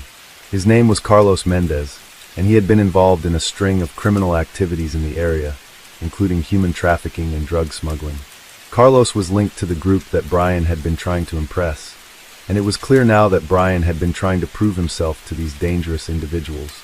Carlos Mendez's arrest led to a wealth of information, and in the days that followed, several more arrests were made. The police had uncovered a network of criminals operating in the shadows of Des Moines, people who had been exploiting individuals like Brian for years. It was a network that had ties to dangerous activities, and one that now had to be dismantled piece by piece. But the investigation into Rebecca's disappearance wasn't over. It was just getting started. Days turned into weeks, and the weight of the search for Rebecca continued to hang over Des Moines. Despite the extensive search efforts, there was still no sign of her. The cabin had provided a crucial lead, but it had not led to a definitive discovery of her whereabouts. The community, once filled with a sense of normalcy, had become a place of tension. People whispered in the streets, and the local news stations played the same heartbreaking footage every evening. The face of Rebecca Carver, a young woman whose life had been abruptly stolen from her, stared back from every screen, her absence a hole in the lives of those who knew her. The police were under immense pressure. The trail was growing colder, and each day that passed without finding Rebecca felt like another loss. Yet, they couldn't give up. They couldn't let go of the hope that somehow, somewhere, there would be a breakthrough. In the midst of this uncertainty, new evidence began to emerge, bringing with it a mix of dread and hope. The breakthrough came when one of the individuals arrested in connection to Brian's crime ring, a man named Ethan Walsh, made a deal with the authorities. Ethan was a low-level enforcer for the network Brian had gotten tangled up with, and his position in the criminal operation was tenuous at best. It didn't take much for the detectives to convince him to cooperate. Ethan wasn't a hardened criminal. He was a man who had made a series of bad choices, each one leading him deeper into a world he hadn't been prepared for. When the pressure from law enforcement mounted, Ethan saw the opportunity to escape the nightmare he had been living. He was granted a deal in exchange for his cooperation, but the price for his freedom came at the expense of his soul. It was during a lengthy interrogation that Ethan revealed the location where he believed Rebecca had been taken after the cabin. His confession was both shocking and heartbreaking. According to Ethan, Rebecca had been moved several days after she had been held at the cabin. Her captors, fearing that the investigation was closing in on them, had decided to relocate her to a new location, a remote farmhouse on the outskirts of the city. "Why are you telling us this now?" one of the detectives had asked him, his voice cold, barely masking the disdain he felt for Ethan's involvement in such a horrific crime. I never wanted to be part of this," Ethan had replied, his voice shaking. "I thought it would be another job, another simple thing, but when they started talking about Rebecca, it was too much. I couldn't keep doing it." The confession was enough to send the detectives into action. Within hours, they had assembled a team and headed to the farmhouse. The location was difficult to reach, tucked away in the rolling hills of rural Iowa, far from the eyes of the public. The farmhouse had been abandoned for years, its walls weathered and its windows shattered. It seemed like the perfect hiding place for anyone trying to remain undetected. But the detectives were hopeful that they would finally find the answers they had been desperately seeking. As they approached the farmhouse, their hearts raced with anticipation. The air was thick with the weight of the moment. This could be the breakthrough they had been waiting for. They entered the building with caution, their flashlights illuminating the dark corners of the abandoned structure. The silence was deafening, and each creak of the floorboards beneath their feet felt like an eternity. The first room they checked was empty. The second room was the same. But in the third, they found something that made their blood run cold. There, lying in the corner of a dilapidated bedroom, was a bundle of clothes and blankets. The figure was curled up in a fetal position, and for a brief moment, the detectives feared the worst. They approached cautiously, their hearts pounding in their chests. But as they drew closer, they realized with a mixture of relief and horror that the figure was indeed Rebecca, alive, but barely. Her body was weak, her face pale, and her eyes were clouded with confusion and fear. She had been held captive for weeks, isolated from the world, but she was still alive. It was a miracle, one that brought a sense of hope to her family, but it was also a reminder of the horrors she had endured during her captivity. Rebecca was rushed to the hospital immediately. Her family, who had been holding on to a fragile thread of hope, received the news with a mixture of joy and heartbreak. They had their daughter back, but she had been irrevocably changed by the ordeal she had survived. The doctors and medical staff worked tirelessly to stabilize Rebecca's condition. The physical trauma was extensive, but it was the emotional scars that would take the longest to heal.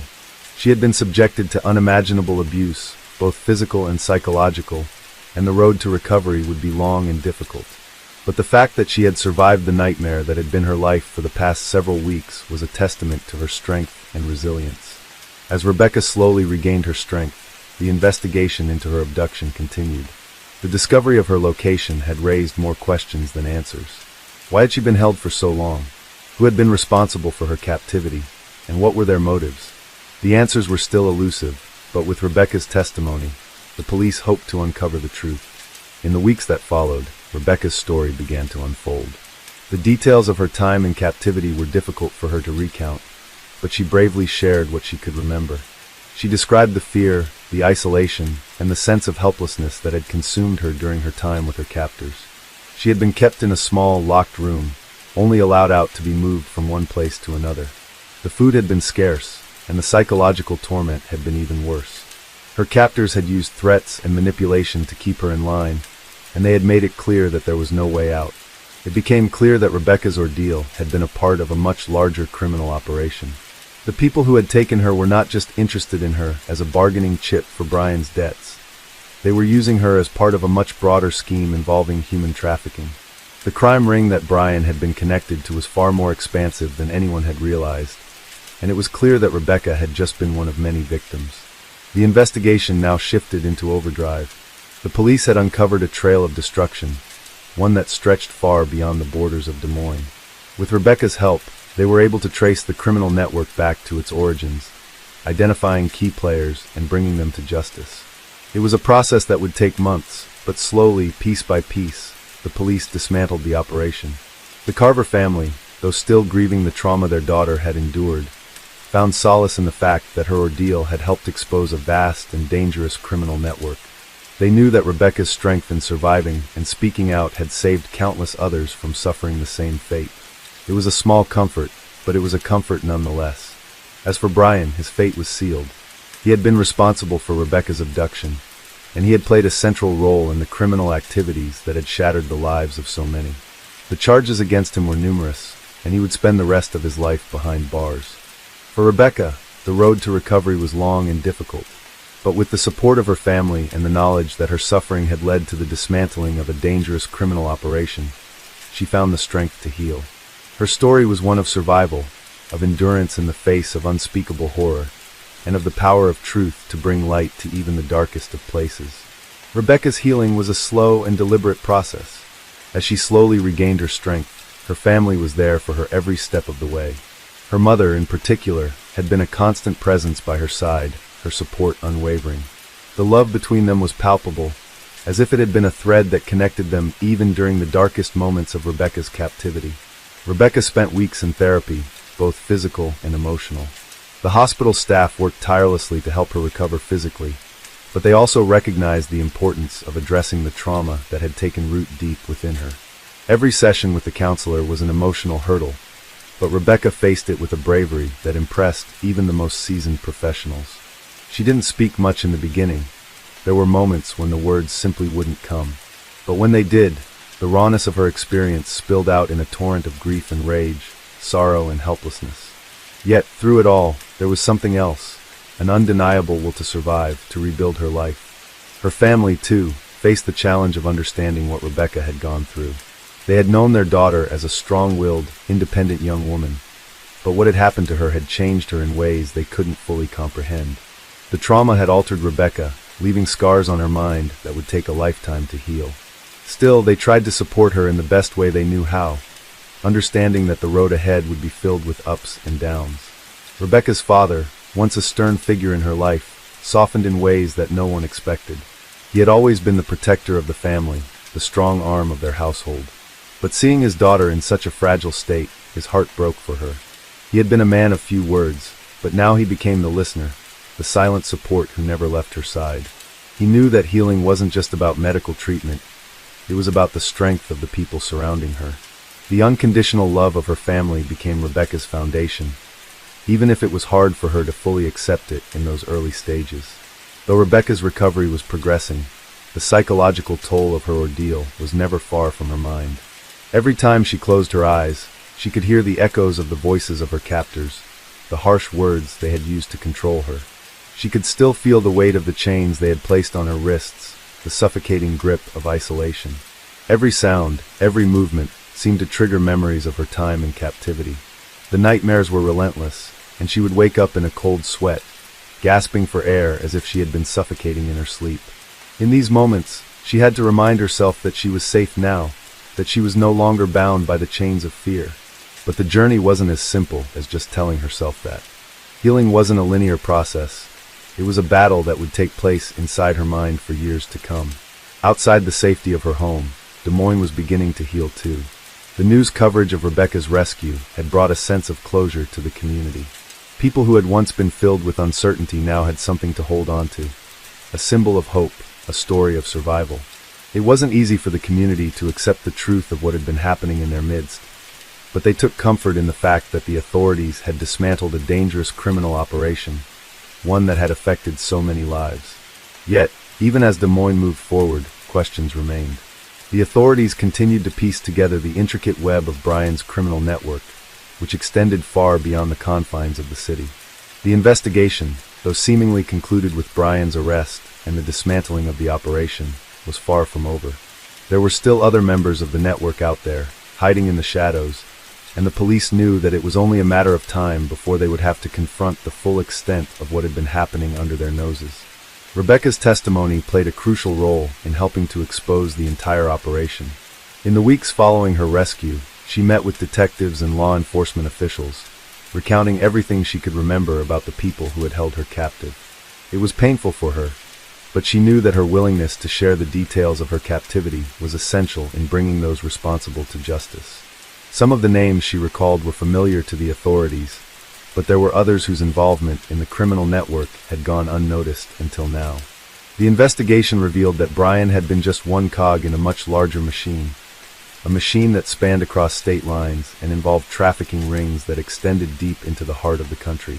The full scale of the operation was chilling, and as the pieces fell into place, the police realized just how close they had come to losing Rebecca forever. But even as the police worked to track down the remaining members of the network, there was a deeper, more unsettling truth that began to emerge. Rebecca's captors weren't just criminals. They were part of a larger underworld, one that profited from the misery of others. The trafficking ring they had been a part of was just the tip of the iceberg, a small piece of a much darker puzzle. For Rebecca's family, the emotional aftermath of the ordeal was just beginning. Her parents had been through the worst possible nightmare and had emerged on the other side, but the weight of what had happened to their daughter was something they would carry with them forever. There were times when they struggled to understand what their daughter had gone through, times when they found it difficult to speak of it without the painful lump in their throats. But they continued to support Rebecca, never wavering in their belief that she would overcome whatever demons haunted her. Rebecca herself faced the daunting task of rebuilding her life. She had spent months recovering physically, and now she faced the even harder work of healing her mind and spirit. Each day was a small victory, a step closer to the woman she used to be, but she knew that she would never be the same. The girl who had gone missing months ago was gone, replaced by someone stronger, someone who had faced unspeakable horrors and had survived. But as she sat with her family on quiet evenings, talking about the future, she realized that she could still find peace. She could still create a life that was meaningful and filled with love. It wouldn't be easy, and it wouldn't be the life she had envisioned before all of this, but it was hers. And that, she realized, was enough. The world outside may never understand the full extent of her suffering, but Rebecca had come to understand something important. The journey of healing was a solitary one, but it was also a journey that required the support of those around her. And she had that in abundance. Her parents, her friends, and her community, each of them played a role in her recovery. But it was Rebecca's own resilience, her own courage in the face of unfathomable pain, that would ultimately define her. She was not the sum of the terrible things that had been done to her. She was more than that. She was a survivor, and she would not be defined by her past. Rebecca had found her strength again, not by denying what had happened to her, but by accepting it, confronting it, and choosing to move forward. Rebecca's journey was far from linear. The healing process, which had started with an almost imperceptible step, now moved at a pace that both exhausted and rejuvenated her. She'd found solace in the routine, in the small things, the sunrise that warmed the sky each morning, the cup of tea that seemed to calm her nerves, the gentle rhythm of her own breath as she practiced meditation. These were the anchors that kept her grounded as she navigated the murky waters of her recovery. As the months wore on, Rebecca began to return to the life she had once known, although it was different in ways that were impossible to ignore. The girl who had once been carefree, full of optimism and vitality, was no longer the same. She had learned things about herself she had never wanted to know, faced fears she had never imagined would come to pass. But in the face of it all, she found strength. A strength that, while forged in the fire of her trauma, would guide her in ways she had not expected. Her parents remained her unwavering support system. They understood, even without needing to speak, that Rebecca's recovery wasn't something they could rush. The simple act of showing up, of being there for her in silence, of holding her hand when the darkness seemed too much to bear, was enough. Slowly over time, the walls that had been erected between them, built by the fear, pain, and confusion of Rebecca's ordeal, began to crumble. Rebecca, however, struggled with one thing above all: forgiveness. Forgiveness of herself. She knew that the horrors she had faced weren't her fault, but that didn't erase the feelings of guilt that lingered deep inside her. There were moments when she thought, could I have done something differently? Could I have escaped sooner? Could I have fought harder? These questions gnawed at her, gnashing away at the edges of her peace. It wasn't until she began seeing a therapist specializing in trauma recovery that she learned to confront these feelings, one by one. She realized that it was not weakness to ask these questions, it was part of the healing process. And in time, she would learn to forgive herself. Meanwhile, the authorities continued to pursue the remnants of the criminal network that had taken so much from Rebecca and others like her. The investigation expanded, and it became clear just how far-reaching Brian's operations had been. But despite their best efforts, law enforcement found that many of those involved had already slipped into the shadows. They had disappeared, leaving only a trail of destruction in their wake. While the case was technically closed, the underworld Brian had been a part of remained a mystery, a haunting specter that loomed over Rebecca's life. Even though Rebecca's role in exposing the network had been pivotal, she found herself wrestling with the aftermath. The police, though grateful for her bravery in coming forward, had inadvertently placed her in the spotlight once again. Her name was now known, not just locally but nationally, and the attention was something she had never asked for. She longed for peace, for a return to the anonymity she had once taken for granted. Yet, in a way, the attention was a small price to pay for the fact that she was alive, that she had escaped. As Rebecca slowly returned to her life, she discovered a new sense of purpose. It wasn't about the things she had lost, but rather about rebuilding what she could. She found herself drawn to working with others who had faced similar horrors, individuals who had suffered from trafficking and other forms of abuse. She became involved in several organizations that offered support to survivors, using her own story as a means to help others find their way to healing. Her work was not easy. It was emotionally taxing, draining, and at times it felt like she was reopening old wounds. But it also provided her with something that she had longed for, a sense of empowerment. In helping others, Rebecca found a way to reclaim control over her life, to turn the pain of her past into something meaningful. It was during one of these sessions, when she was speaking to a group of survivors, that she first realized the extent of her own transformation. The people in the room were all at different stages of their recovery, and Rebecca found herself offering words of wisdom and strength that she hadn't known she had. She talked about the importance of self-compassion, about learning to be gentle with oneself in the face of overwhelming adversity. And in that moment, Rebecca understood something profound, that the journey of healing wasn't just about getting back to who she had been before. It was about becoming someone stronger, someone who could help others navigate their own journeys. The ripple effect of Rebecca's work extended beyond the survivors she helped. It touched the lives of the people who supported her, those who had witnessed her transformation and growth. Her parents, who had been her rock, now saw her not just as their daughter, but as a force of nature in her own right. They were proud of the woman she was becoming, even if they could never fully comprehend the depths of her suffering. They had seen the scars, both physical and emotional, but they also saw the incredible resilience she had cultivated. As the years passed, Rebecca's life slowly took on a new rhythm. She found joy in simple things again, the rustling of the leaves in the fall breeze, the sound of laughter with friends, the quiet moments spent curled up with a book. She didn't forget what had happened to her, but she had learned to live alongside it. The darkness no longer defined her, it was simply a part of her story. And then, one day, as Rebecca sat on her porch watching the sunset, she thought back to the girl she had been before all of this. That girl was gone, but the woman she had become was stronger, wiser, and far more compassionate. She had faced the unimaginable and had come out the other side, not unscathed, but transformed.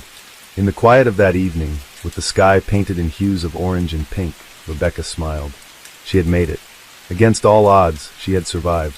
And in doing so, she had found the greatest gift of all, the ability to move forward.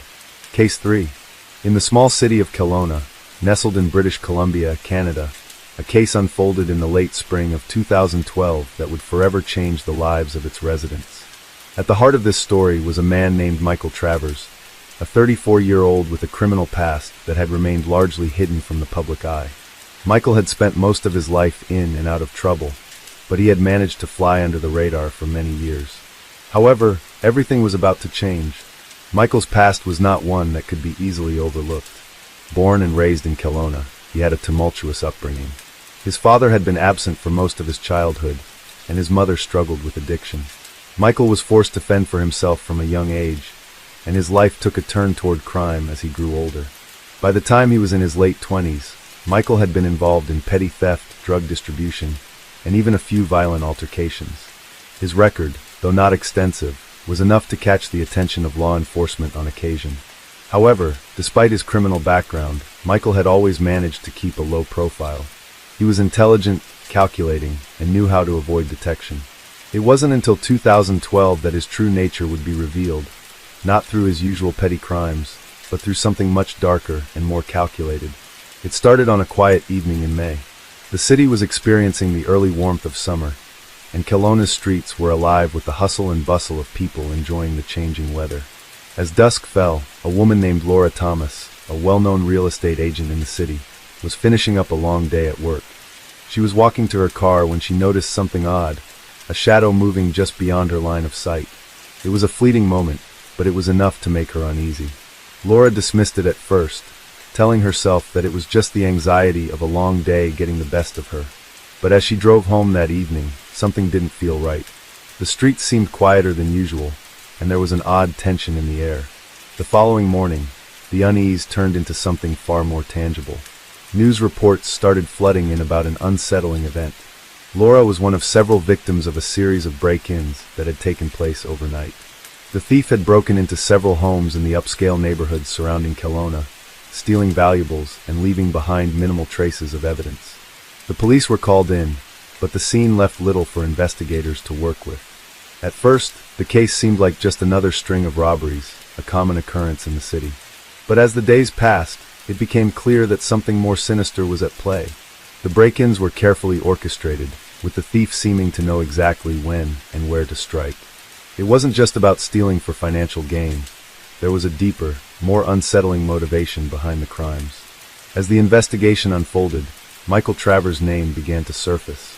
Law enforcement discovered that he had recently been seen in several of the areas where the break-ins had occurred, and witnesses reported seeing him acting suspiciously around the time of the incidents. Michael had been living on the fringes of society, working odd jobs, and avoiding any attention from the authorities. But with the break-ins, his presence was becoming impossible to ignore. Detective Sarah Bennett, a seasoned investigator with the Kelowna Police Department, was assigned to the case. She quickly realized that this wasn't an ordinary thief. There was something more deliberate about these crimes, something that suggested a deeper psychological motivation. The break-ins were not just about taking material goods, they were about sending a message. Sarah's first breakthrough came when she interviewed a neighbor who had witnessed Michael in the area shortly before one of the robberies. The neighbor, an older woman named Evelyn, described Michael as someone who blended into the background, never drawing attention to himself. He was someone who could easily slip into a crowd without anyone noticing. Evelyn's statement provided the first real lead in the case. But it wasn't just the break-ins that made Michael a person of interest. As Detective Bennett dug deeper into his past, she uncovered a history of disturbing behavior. Michael had been involved in several altercations over the years, each one more violent than the last. There were whispers of darker tendencies, of a man who had always been just a step away from completely losing control. Sarah's instincts told her that Michael was capable of far more than just petty theft. As the investigation continued, the pattern of Michael's crimes began to take shape. He wasn't just stealing valuables, he was stealing something far more precious: privacy, security, and peace of mind. The way he stalked his victims, the way he chose when and where to strike, suggested a level of premeditation and planning that went far beyond simple theft. One by one, the pieces of the puzzle fell into place. Michael had been carefully planning these break-ins for months, studying the habits of his victims, learning their routines, and striking when they were most vulnerable. It was as if he was performing a twisted form of voyeurism, taking pleasure in the invasion of their personal spaces. By mid-June, Detective Bennett was confident that Michael was the perpetrator. But what troubled her was the lack of a clear motive. Why had he chosen this particular target? Why had he escalated his crimes in such a manner?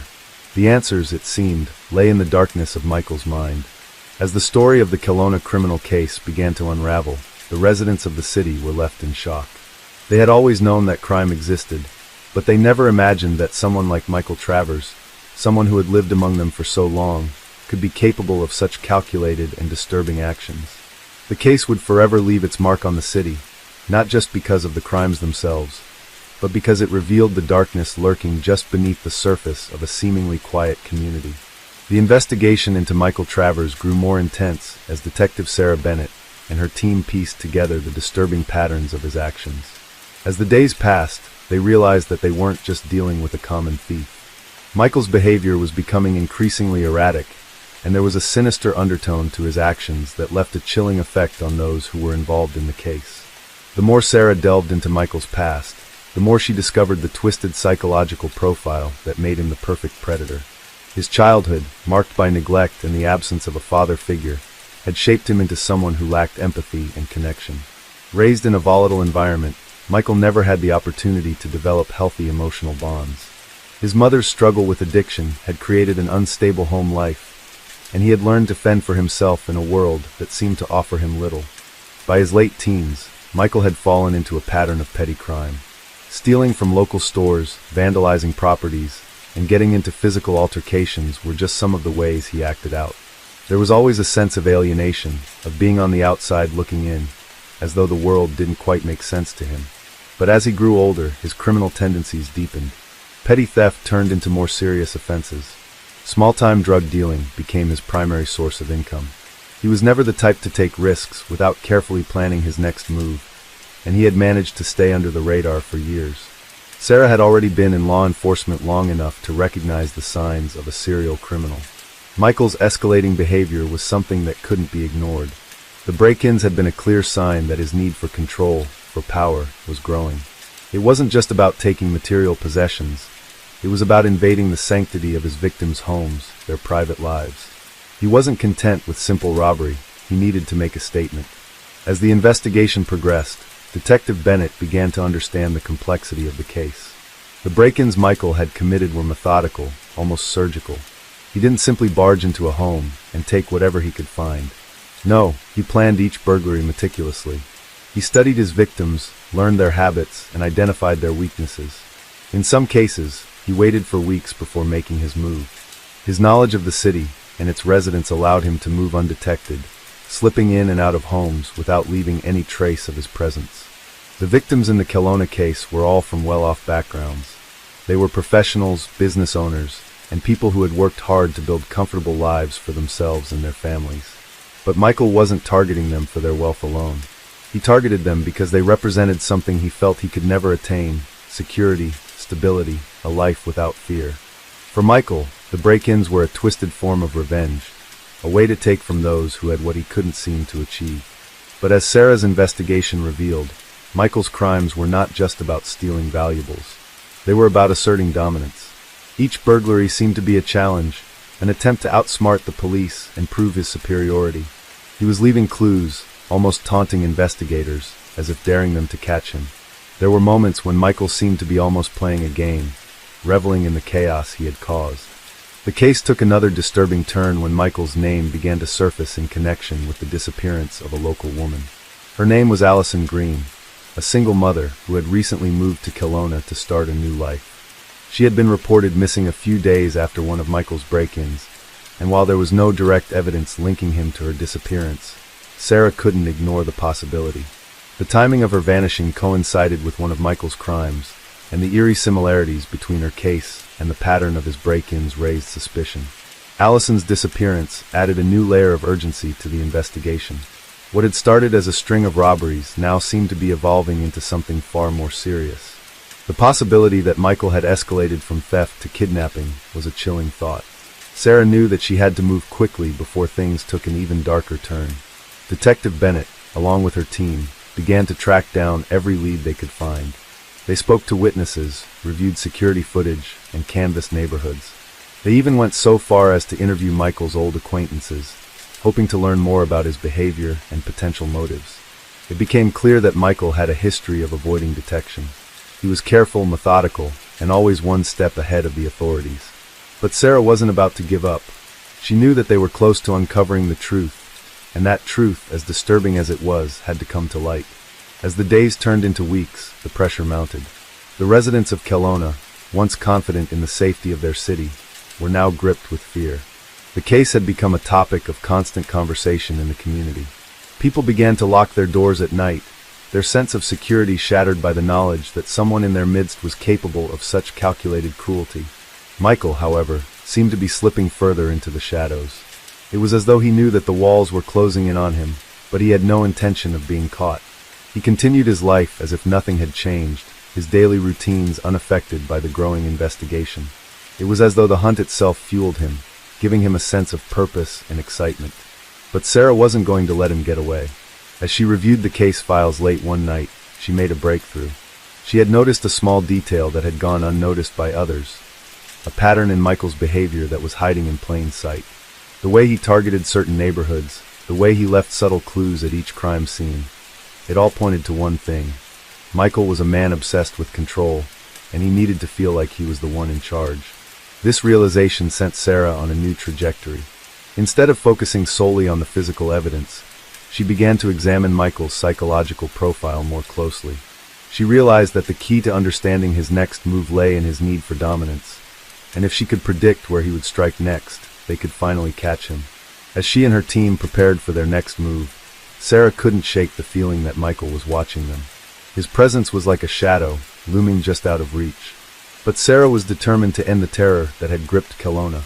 She knew that Michael had to be stopped before he could do any more harm. The next few days were crucial. Detective Bennett and her team carefully planned their approach, studying Michael's patterns, his habits, and his weaknesses.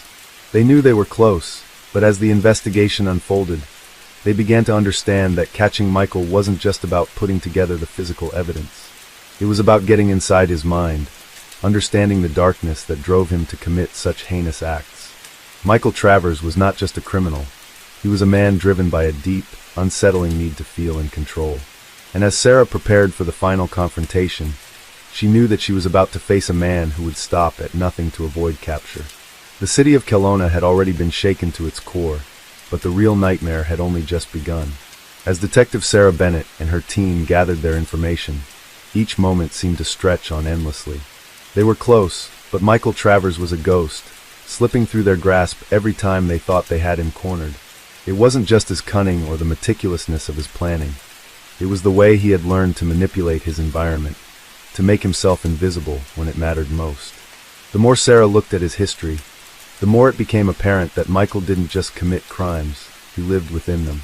Crime was his art, and every act was a carefully crafted stroke on a dark canvas of control. The investigation had become a race against time. The longer Michael remained free, the more unpredictable his behavior became. Sarah could feel it in her gut, the unease, the tightening in her chest whenever she thought about Allison Green's disappearance. The chilling possibility that Michael was responsible haunted her thoughts. What had happened to her? Was she still alive? The questions gnawed at her, and with each passing day, they pushed her forward, urging her to find him. The pressure was mounting on Sarah and her team. The case had become a source of public obsession. News outlets were covering every detail, speculating on the motives behind Michael's crimes, painting him as a cold, calculating predator. In Kelowna, the normally peaceful town had become a place of fear. People were scared to leave their homes, unsure of whether they would return to find their lives torn apart. The paranoia seeped into every conversation, every glance shared between neighbors. The very streets that had once been familiar and safe now seemed foreign, tinged with uncertainty. At the local precinct, Detective Bennett sat late into the night, reviewing everything they had gathered on Michael. She was no longer just looking at his crimes. She was trying to see the man behind them, trying to understand his mind. His actions didn't follow a predictable pattern of a common criminal. It was more like he was playing a game, a dangerous, high-stakes game where the prize wasn't money or material wealth, but something far more elusive: control, dominance, and a warped sense of justice. As Sarah pieced together his history, it became evident that Michael had always been a loner.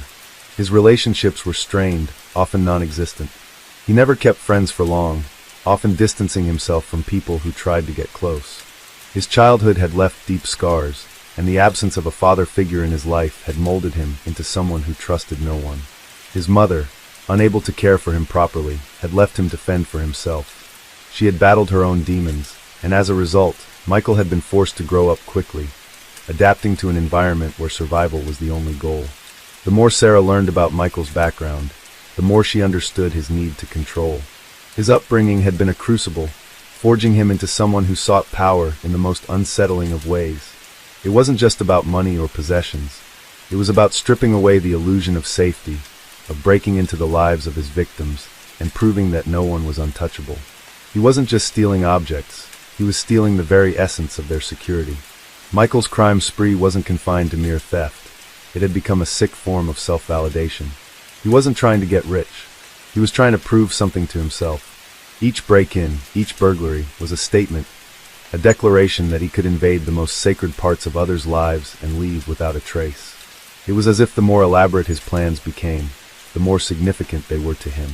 His ego was entwined with his ability to outsmart law enforcement, to remain a step ahead in this twisted game of cat and mouse. It was when Sarah and her team began to focus more on Michael's patterns that they discovered a disturbing connection between the locations of his break-ins and the places where Allison Green had been seen before her disappearance. The subtle overlap was undeniable. Sarah's intuition told her that this wasn't a coincidence. Allison's disappearance had to be linked to Michael in some way. The question now was whether he had taken her willingly, or if something far darker had unfolded. In the days following, Sarah focused all of her efforts on trying to establish a direct connection between Michael and Allison's case. She began reviewing all of the surveillance footage available from the neighborhoods where Michael had struck and where Allison had been last seen.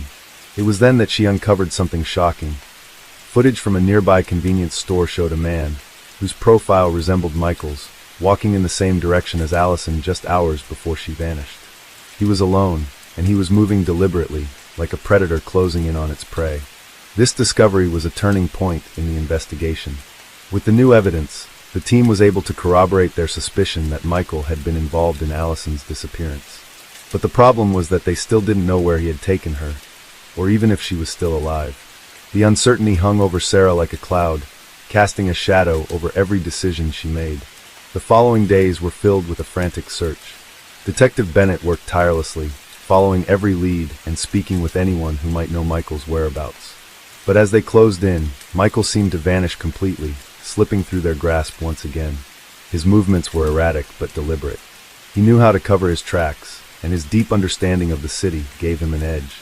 He had planned for every eventuality, anticipating the police's moves and always staying a step ahead.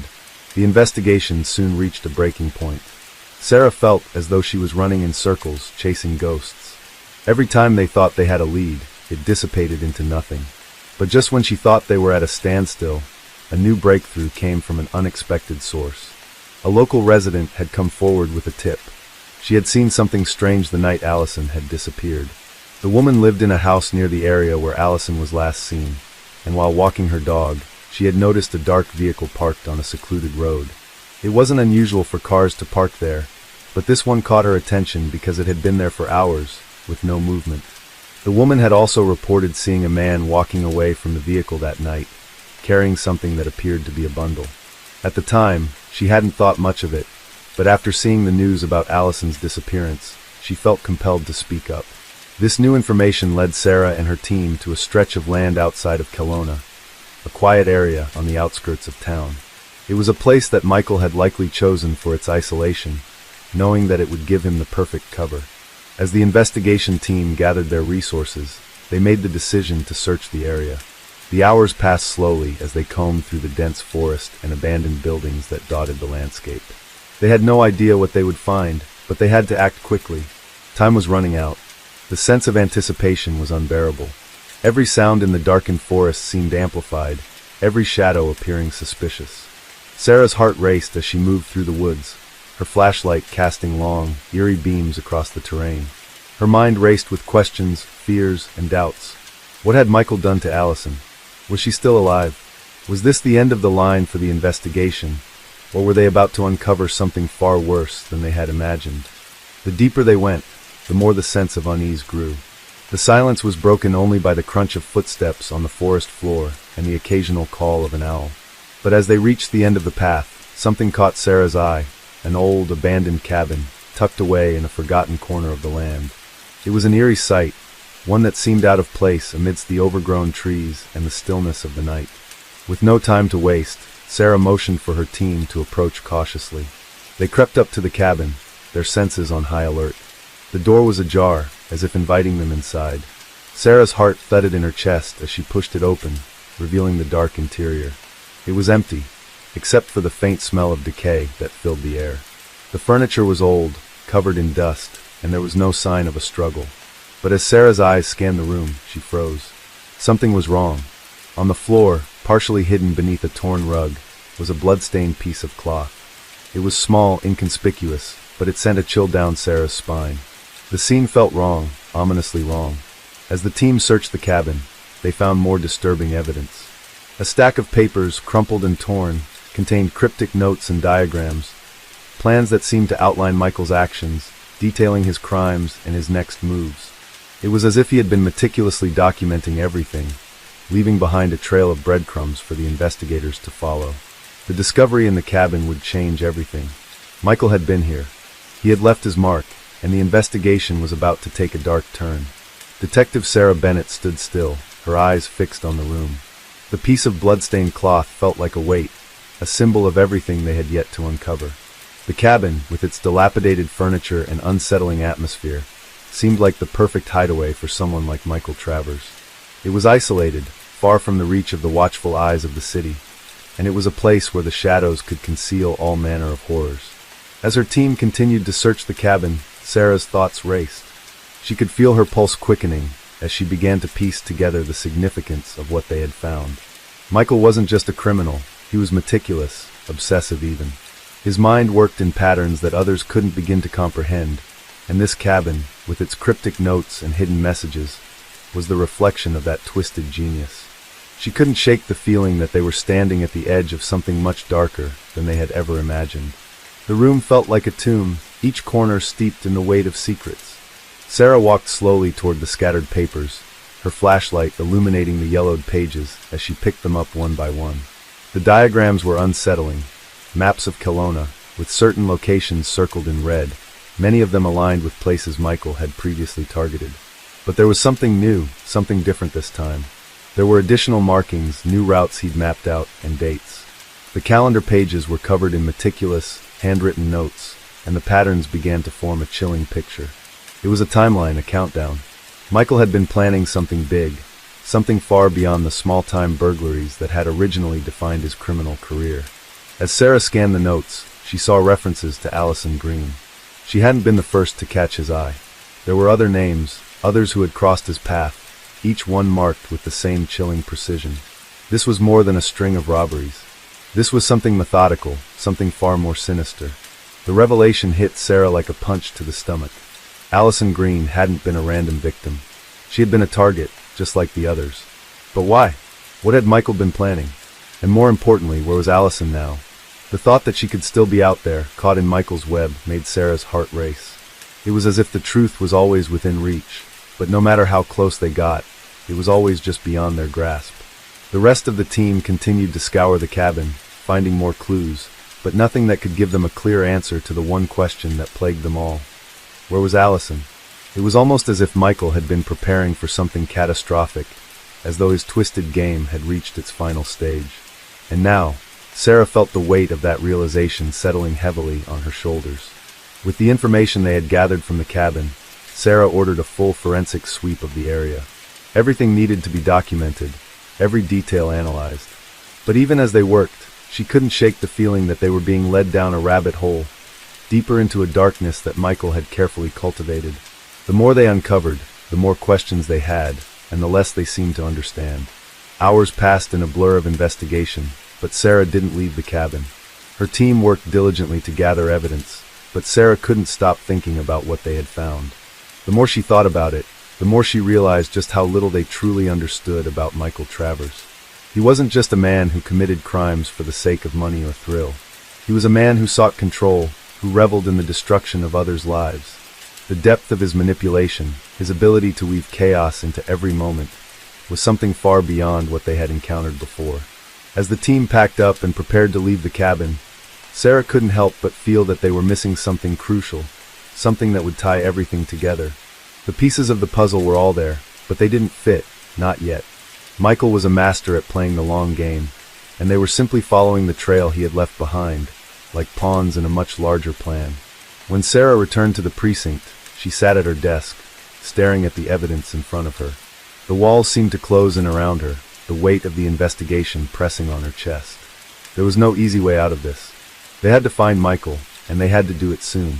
Every second that passed was another second where he could be out there, slipping further into the shadows. As she sifted through the papers, something caught her eye, an innocuous detail she hadn't noticed before. It was a series of cryptic symbols on one of Michael's maps, markings that didn't seem to make sense at first. They were scattered across different locations in Kelowna, each symbol appearing multiple times, almost as if Michael had been following a hidden pattern. Sarah's mind raced as she tried to make sense of it. It wasn't until she compared the symbols to the locations on the map that it clicked. Michael wasn't just picking targets at random. These weren't just places he had broken into in the past. They were places he had planned to return to. But why? And what was the significance of these symbols? They didn't match anything they had encountered so far. Suddenly, Sarah remembered something from the early days of the investigation. A small detail that hadn't seemed important at the time, but now it seemed to fit. A local artist had reported seeing a man sketching in the park several weeks before Allison had gone missing. The artist had mentioned that the man had been fixated on the symbols, drawing them obsessively in his sketchbook. The memory came back to Sarah in a rush. The man had described the drawings as intricate, almost like a code. The connection hit Sarah like a lightning bolt. The symbols weren't just random. They were part of something larger, something Michael had been working on for a long time. He was creating a blueprint, a map that led to something far more significant than they had realized. And Allison was at the center of it. With this new lead, Sarah called her team together. They needed to follow the symbols, track down the artist, and uncover what Michael had been planning. Every step of the investigation had been leading them to this point, and now Sarah could feel it. The walls were closing in on Michael. They just had to piece it all together before it was too late. As the team set out to follow up on the new lead, Sarah's mind raced with the implications of what they had uncovered. Michael Travers wasn't just a burglar. He wasn't just a criminal. He was a mastermind, a manipulator who had orchestrated a series of events to lead them to this moment. And now they had to outsmart him before he outsmarted them. The journey was far from over. But for the first time in weeks, Sarah felt a flicker of hope. They were getting closer. The pieces were starting to fit. And with each new clue, they were one step closer to finding Allison, one step closer to bringing Michael Travers to justice. But as they followed the trail of symbols through the city, they couldn't shake the feeling that they were walking into a trap, one that Michael had set for them from the very beginning. And the closer they got to him, the more dangerous the game would become. Every moment, every second was critical. The clock was ticking, and the stakes had never been higher. The team had no choice but to keep pushing forward. They had to find Michael. They had to find Allison. And they had to do it before the final act of this twisted game was played. Detective Sarah Bennett's footsteps echoed softly in the quiet hallway of the precinct. She had been with the Kelowna Police Department for over a decade, yet every case still carried the weight of something new, something that challenged her. The latest case had already begun to shape up as something far more complicated than she had initially anticipated. There were no simple answers, and every lead seemed to open more questions than it closed. It all started with a series of mysterious disappearances, starting with Allison Green. Allison was a young woman, just 27, and no one could understand why she had vanished. She had no apparent enemies, no dark secrets, and her social circle was tight-knit. Everything seemed normal, almost too perfect, and then she was gone. A missing persons report was filed, but the case quickly escalated when a second woman disappeared. And then a third. They all had one thing in common: no trace. No ransom notes, no signs of forced entry, nothing. It was as if they had simply evaporated into thin air. As the weeks passed, Sarah's frustration grew. There were no witnesses, no CCTV footage to offer clues. The only thing that tied the cases together were the cryptic symbols found at each of the locations. They weren't drawn, nor were they written with ink. They were carved into surfaces, wood, stone, even dirt. The symbols didn't seem to belong to any known language, and they were unlike anything Sarah had ever encountered. It wasn't until Sarah and her team discovered an old, abandoned house on the outskirts of Kelowna that the case began to take a more tangible form. The house had been empty for years, according to local records. However, the inside told a different story. The front door was ajar, and the air inside was stale, heavy with dust. The rooms were dark, illuminated only by the dim beam of their flashlights. There was an eerie silence that filled the house, as if it were holding its breath. One of the officers, Detective Jordan Scott, was the first to spot the symbol etched into the wall. It was in a small room at the back of the house. At first glance, it appeared to be a random collection of lines and shapes, but as they studied it more closely, something about it felt deliberate, organized.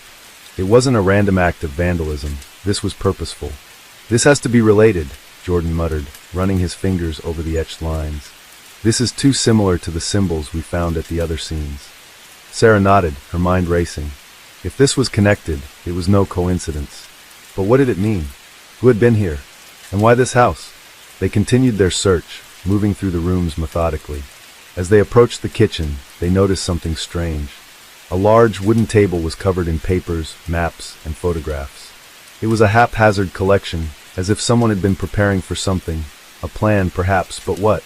The photographs on the table were all of the missing women. Allison Green was front and center, but the others were there too. Sarah picked up one of the photos, her fingers brushing the edges. It was a close-up shot of a woman she didn't recognize, but the expression on her face struck her. Intense, almost as if she knew something terrible was about to happen. "It's a map," Sarah said, her voice barely above a whisper as she spread the papers across the table. There, drawn on a large piece of butcher paper, was a map of Kelowna. At least, it looked like a map. It was covered with the same symbols, scattered in various locations across the city. "This isn't just about the women," Sarah continued. "It's about control. Whoever did this is trying to manipulate something, some kind of pattern." Jordan leaned over, trying to make sense of it. But why the symbols? Why these specific locations? Sarah took a step back, the pieces slowly beginning to fall into place. She had worked with her fair share of criminals, but this case felt different. Whoever was behind these disappearances wasn't just a run-of-the-mill criminal. No, this person was methodical, calculating. And they were sending a message that was getting more complicated by the minute. As Sarah stared at the map, a flash of realization hit her. One of the locations on the map was not far from where they had found the body of the first victim. The others were scattered around the city, but one stood out, an abandoned building just outside the city limits. The place had been derelict for years, but it was a place that Sarah knew all too well. "That's it," she said, her voice firm. "This is where it's all leading. We need to get there now." The team packed up quickly, preparing to head out to the site. There was no time to waste. Every moment they delayed could cost them the breakthrough they so desperately needed. As they drove to the location, Sarah couldn't shake the nagging feeling that they were about to walk into something far darker than they had anticipated. The symbols, the photographs, the map, it all pointed to one thing. Whoever had orchestrated this was ready for them to come. The building was surrounded by dense trees, the kind of place where no one would ever think to look. It was quiet, too quiet, as if it had been waiting for them. Sarah's hand rested on the handle of her gun as they approached. The team fanned out, moving cautiously through the overgrown yard. When they reached the front door, it was wide open, as if someone had been expecting them. Sarah felt a chill run down her spine. This wasn't just a house, it was a stage, and they were the players. The inside was dark, the air thick with the smell of mildew. They moved carefully, checking each room, each corner, each shadow. Then they found it, the basement.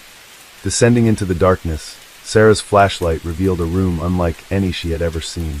The walls were covered in more symbols, the same strange carvings that had been found at every location. There were rows of photographs pinned to the wall, each one of a different woman, each one with the same haunting expression. And in the center of the room, there was a chair. A single chair, sitting alone in the middle of the room, surrounded by more of the same symbols. On the floor beneath the chair, something was written in what looked like chalk.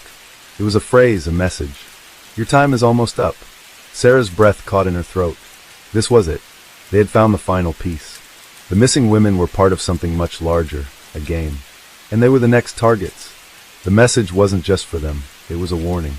The team scrambled to take in the scene, photographing everything, taking notes, trying to make sense of the room. But Sarah could barely focus. Her mind was racing, her heart pounding in her chest. This wasn't just about finding the women anymore. It was about stopping whoever was behind this, before it was too late. The basement was eerily quiet, the silence hanging like a heavy curtain in the air. Sarah's breath seemed louder than usual as she took in the cryptic message scrawled beneath the chair. The chalk markings, though faint, still seemed to burn into her mind. The words were clear. "Your time is almost up." Her pulse quickened. It was clear now. This wasn't just about the women who had disappeared.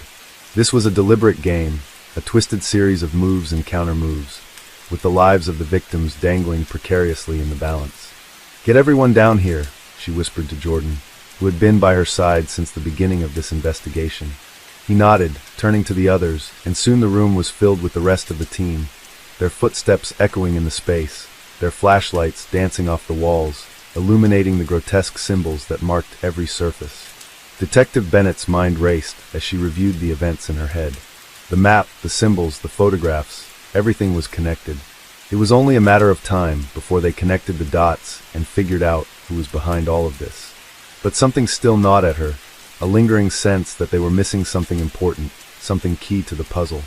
"Sarah," Jordan said softly, drawing her out of her thoughts. "What do we do now?" Her eyes flicked to the symbols, to the chalk writing. "We need to get back to the city, look through everything again. We missed something, there's something more to this." Her voice was steady, but inside, her gut twisted. Time was running out, and whoever was behind this was still one step ahead. The drive back to the precinct felt like a blur. The team worked tirelessly, revisiting every lead, re-examining every piece of evidence. They found nothing new at first, just the same symbols repeated in different places. But it was then that something hit Sarah. A faint memory surfaced, a report she had seen early in the investigation. It was about a local man who had once been part of a small, obscure religious cult that had disbanded years ago. The name was James Fletcher.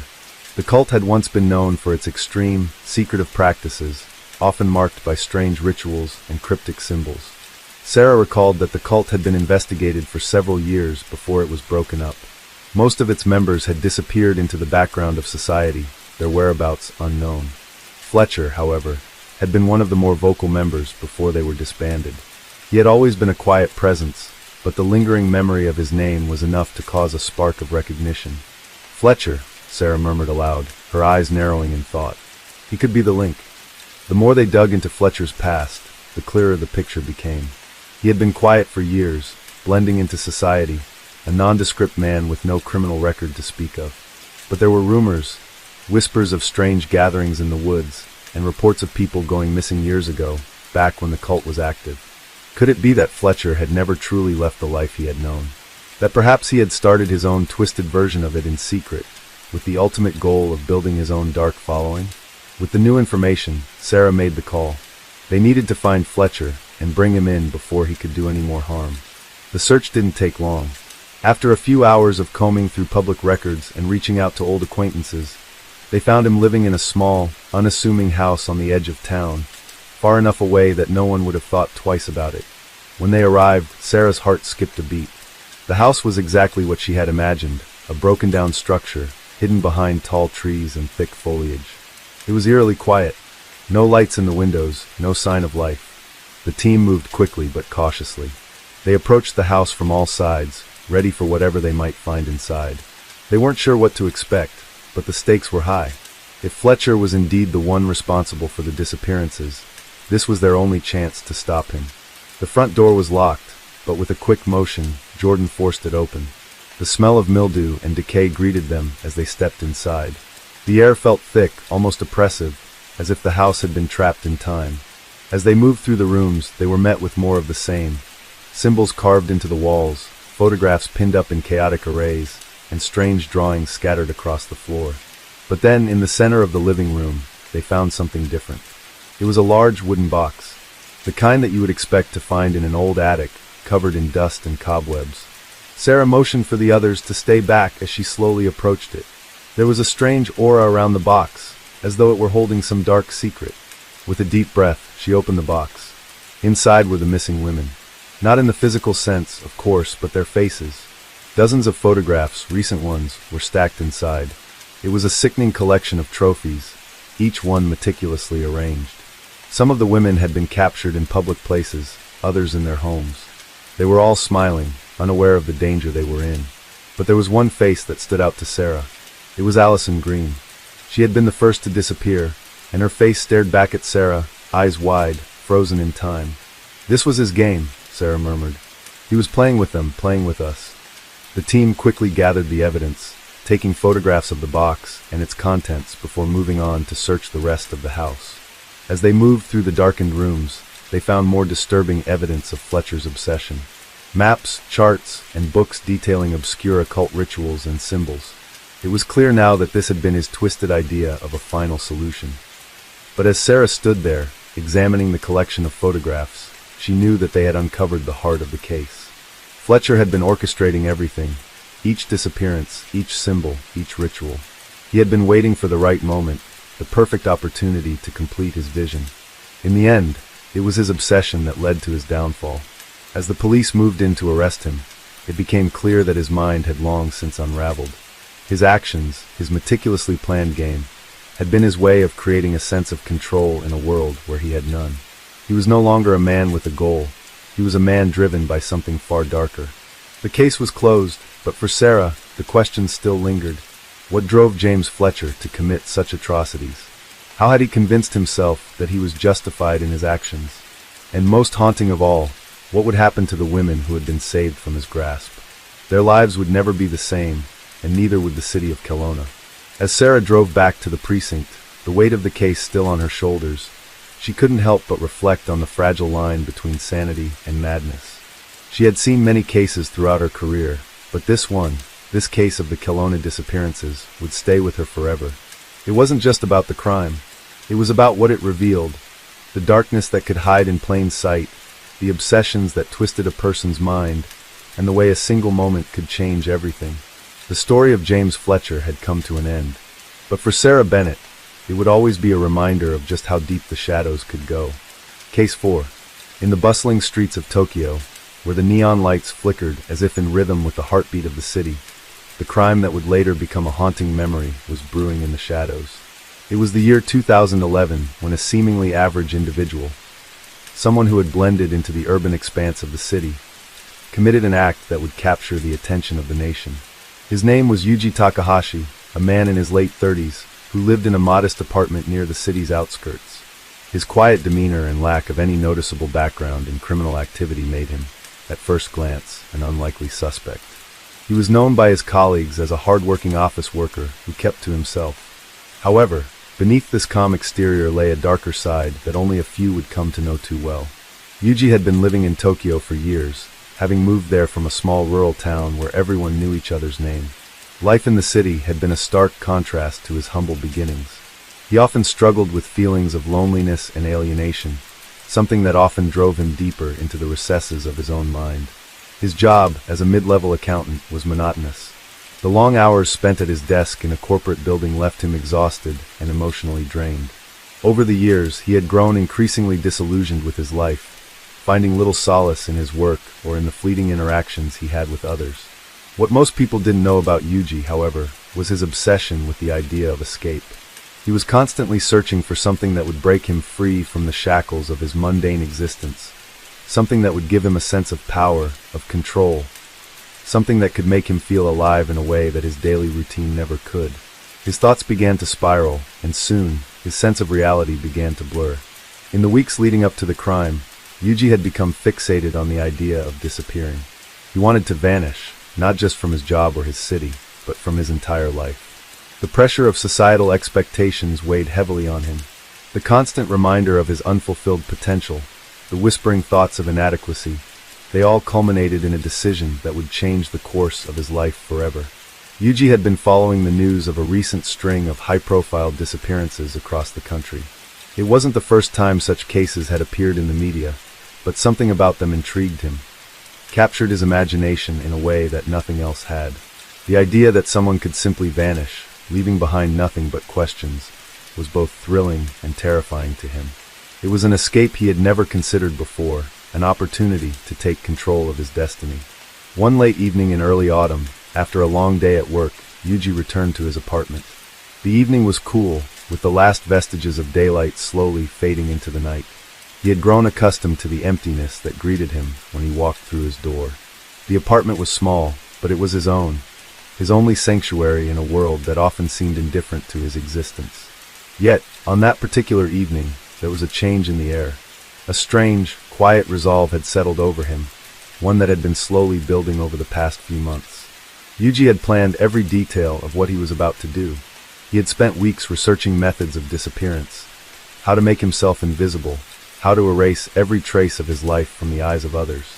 His goal wasn't just to escape the constraints of his life, but to erase himself entirely. He wanted to be forgotten, to fade away in a way that would leave no trace, no memory behind.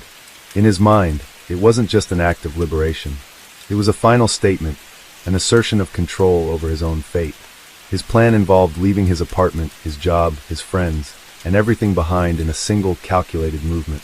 Yuji had no intention of returning, at least, not in a way anyone would recognize him. The idea of disappearing without a trace was the only thing that seemed to offer him solace. That night, Yuji carefully packed a bag with only the essentials, clothes, a small amount of money, and a few other items he deemed necessary. He didn't need much. His goal was not to survive in the conventional sense.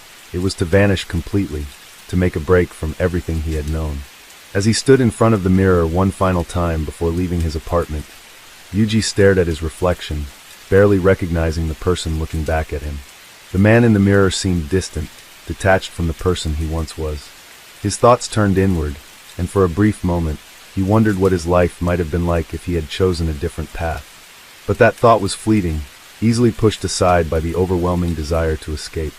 Yuji stepped out of his apartment, locking the door behind him. He didn't look back. The streets of Tokyo were as bustling as ever, the night alive with the sounds of cars honking, people chatting in cafes, and the distant hum of trains speeding by. But Yuji didn't notice any of it. His mind was focused on the path ahead, his path to disappearance. As the hours passed, Yuji made his way through the city, moving like a shadow among the crowds. He avoided contact with others, blending in as much as possible. He wasn't running away from something specific, he was running away from everything. The weight of his past, the expectations, and the loneliness had become too much to bear. He needed to feel like he was in control of his own story, even if that meant erasing it completely. He traveled through Tokyo, passing familiar places that he had once frequented, but now they felt foreign to him. The city he had called home for so many years was now just a backdrop to his final act. Every step he took felt like a step further away from the person he used to be. There was no turning back now. In the days that followed, Yuji's disappearance went unnoticed by most. His colleagues at work were confused when he didn't show up, but given his quiet nature, no one thought much of it at first.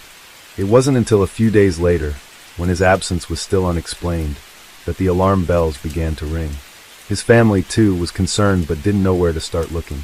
Yuji had been known for his solitary lifestyle, and his disappearance seemed to be just another example of his tendency to isolate himself. But as time passed, the realization set in. Yuji Takahashi had vanished. No trace, no evidence, no clue as to where he had gone.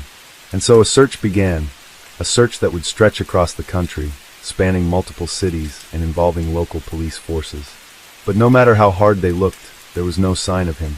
Yuji's disappearance would later be discussed in the media as a case of a man who had seemingly slipped through the cracks of society. The press speculated on the reasons behind his sudden disappearance. Was it a result of his mental state? Did he leave voluntarily, or had something sinister happened? In the end, the mystery of Yuji Takahashi's disappearance would remain unsolved, a lingering question in the minds of those who knew him. For Yuji, though, the story was far from over. His disappearance was not a result of being forgotten. It was his final attempt to reclaim his life, even if it meant erasing it entirely. As the investigation into his whereabouts continued, one thing became clear. Yuji Takahashi had successfully vanished, leaving behind nothing but questions and a life that would never truly be understood. The search for Yuji Takahashi began with more questions than answers. Initially, the police focused on his personal connections, his colleagues, his friends, his family, and even his distant acquaintances. His co-workers described him as a reserved man, someone who did his work diligently, but never seemed to connect with others on a deeper level. At first, it was easy to dismiss his absence as just another case of someone needing a break, taking time off, or going on an unannounced leave. But as the days stretched into a week, the concern began to mount. Yuji had always been reliable, albeit distant. His disappearance was out of character, and that left people to wonder. Where had he gone? The media, ever hungry for a story, latched onto the mystery. The public's curiosity was piqued. Yuji's face flashed on television screens across the nation. Missing person, Yuji Takahashi, the newscasters announced, the words rolling off their tongues with an air of mystery and intrigue. Social media buzzed with theories about what had happened to him. Some people believed he had run away to escape an unbearable life. Others speculated that something darker was at play, that there was more to his disappearance than met the eye. The fact that Yuji had vanished so completely, leaving no trace, only fueled the speculations. Meanwhile, the police were combing through his apartment, his workplace, and his digital footprint. They found nothing out of the ordinary, save for the quiet life he had led. His apartment was sparsely furnished, a place that lacked any sign of emotional attachment. The walls were bare, except for a few framed pictures, one of him as a child, another of a trip to the mountains from years ago. His desk was filled with neatly organized papers, no personal items, no hints at a hidden life. Even his computer, when examined, revealed only work-related emails and documents. Nothing to suggest a sudden, spontaneous decision to disappear. The only clue they found was an odd journal entry written in Yuji's handwriting. It was brief but gave them a glimpse into his state of mind in the days leading up to his disappearance. The entry was cryptic, almost poetic, as if Yuji had been wrestling with something intangible. "I am not who I once was," it read. "The world is too much, and I am too small to matter in it. I will erase myself to see if the void will be kinder than the life I have known." It was chilling, a snapshot of the isolation and disillusionment that had consumed Yuji in the final days before he vanished. As the weeks passed, the case seemed to stall. Investigators searched the places Yuji might have gone, but each lead turned out to be a dead end. His bank accounts remained untouched. His phone went silent, and no one could trace his movements after he left his apartment. It was as though Yuji had simply fallen off the face of the earth. Despite the mounting frustration, a small group of investigators refused to give up. They decided to dig deeper into Yuji's past. They combed through public records, searching for anything that might shed light on his motivations. They discovered that Yuji had grown up in a small town in Hokkaido, far removed from the frenetic pace of Tokyo. He had moved to the capital with high hopes, eager to make a name for himself in the big city. But the reality of urban life had been harsher than he had anticipated. The loneliness that followed him there was something he had never fully understood. Despite his success as an accountant, Yuji never felt like he truly belonged. Over the years, he had become more and more withdrawn, choosing to isolate himself rather than try to connect with others. One of his old friends from Hokkaido, a woman named Haruka, was contacted by the police. Haruka remembered Yuji as a bright, ambitious young man, someone with dreams of achieving great things. But those dreams had slowly eroded over time. He was never the same after moving to Tokyo, Haruka recalled. He used to talk about how much he wanted to make it big, but then he started saying he felt like he was just a small part of a bigger machine. He said he felt invisible. Haruka's voice cracked as she spoke, the pain of seeing her old friend deteriorate too much to bear. There was a sense of helplessness in her words, as if she had watched Yuji's gradual decline from afar, unable to offer him the support he needed. It was clear that Yuji had been battling an internal struggle, one that no one had fully understood until it was too late. As the investigation continued, it became apparent that Yuji's disappearance was not just a simple case of someone running away. His meticulous planning, his desire to vanish without a trace, suggested a deeper level of despair, something far more complex than a fleeting desire for escape. There was a quiet rage in his actions, a final rejection of the life that had been imposed on him. Yuji's decision to disappear wasn't just an act of running away, it was an act of defiance. A statement to the world that he could not, and would not, be confined by the expectations placed upon him. Weeks turned into months, and Yuji's case slowly faded from the media spotlight. People moved on with their lives, and the mystery of his disappearance became just another story of someone who couldn't cope with the pressures of life. But for those who knew him, the unanswered questions lingered in the air like a dark cloud. His family, his friends, and his colleagues were left with the same painful thought. What had driven Yuji to take such drastic steps? And more importantly, where had he gone? The investigation, while officially closed, continued in the hearts and minds of those who had known him. His case had become a symbol of something larger, of the silent struggles that many face in a world that demands so much of them. Yuji Takahashi's disappearance was a stark reminder of the dangers of isolation, of how easy it is for a person to slip through the cracks when they feel unseen and unheard. His story became a cautionary tale, one that echoed the haunting reality that sometimes people are lost not because they want to be found, but because they no longer know how to exist in a world that feels indifferent to their pain. Years passed, and life in Tokyo carried on as it always had. The streets remained crowded with people rushing to and from their destinations, unaware of the story that had unfolded quietly behind the scenes. Yuji Takahashi's name became a footnote in the annals of missing persons cases, another lost soul in a city too vast to notice one person slipping away. But for those who remembered him, his disappearance remained a poignant reminder of the fragility of the human spirit, and the quiet desperation that can sometimes drive a person to vanish, leaving behind nothing but the haunting question of why. As the months passed, the city of Tokyo continued to hum with its usual rhythm. People went about their daily routines, immersed in the bustling pace of modern life, and life seemed to move on without a second thought for the story of Yuji Takahashi. The media no longer reported on his disappearance, the police reports had been archived, and the case was officially closed. For most of the population, it was as if he had never existed. However, for those who knew him, the handful of colleagues, friends, and family who had once been close to him, there was a lingering, quiet sense of loss that never fully dissipated. Haruka, the woman who had once been Yuji's close friend from his hometown in Hokkaido, had returned to her own life after her brief conversation with the police. Though she had tried to move on, Yuji's disappearance haunted her thoughts during the quiet moments of her day. She couldn't shake the feeling that there was more to the story, that there was something she had missed, something that could explain the deep, suffocating despair that had driven him to disappear so completely. Haruka had always known Yuji as a quiet, thoughtful person. He had never been the type to wear his emotions on his sleeve, but she could always sense the weight he carried. Back when they were young, he had spoken often of his dreams. Dreams of success, dreams of making a difference in the world. But as the years passed, those dreams seemed to fade into the background, overshadowed by the crushing weight of the demands placed on him.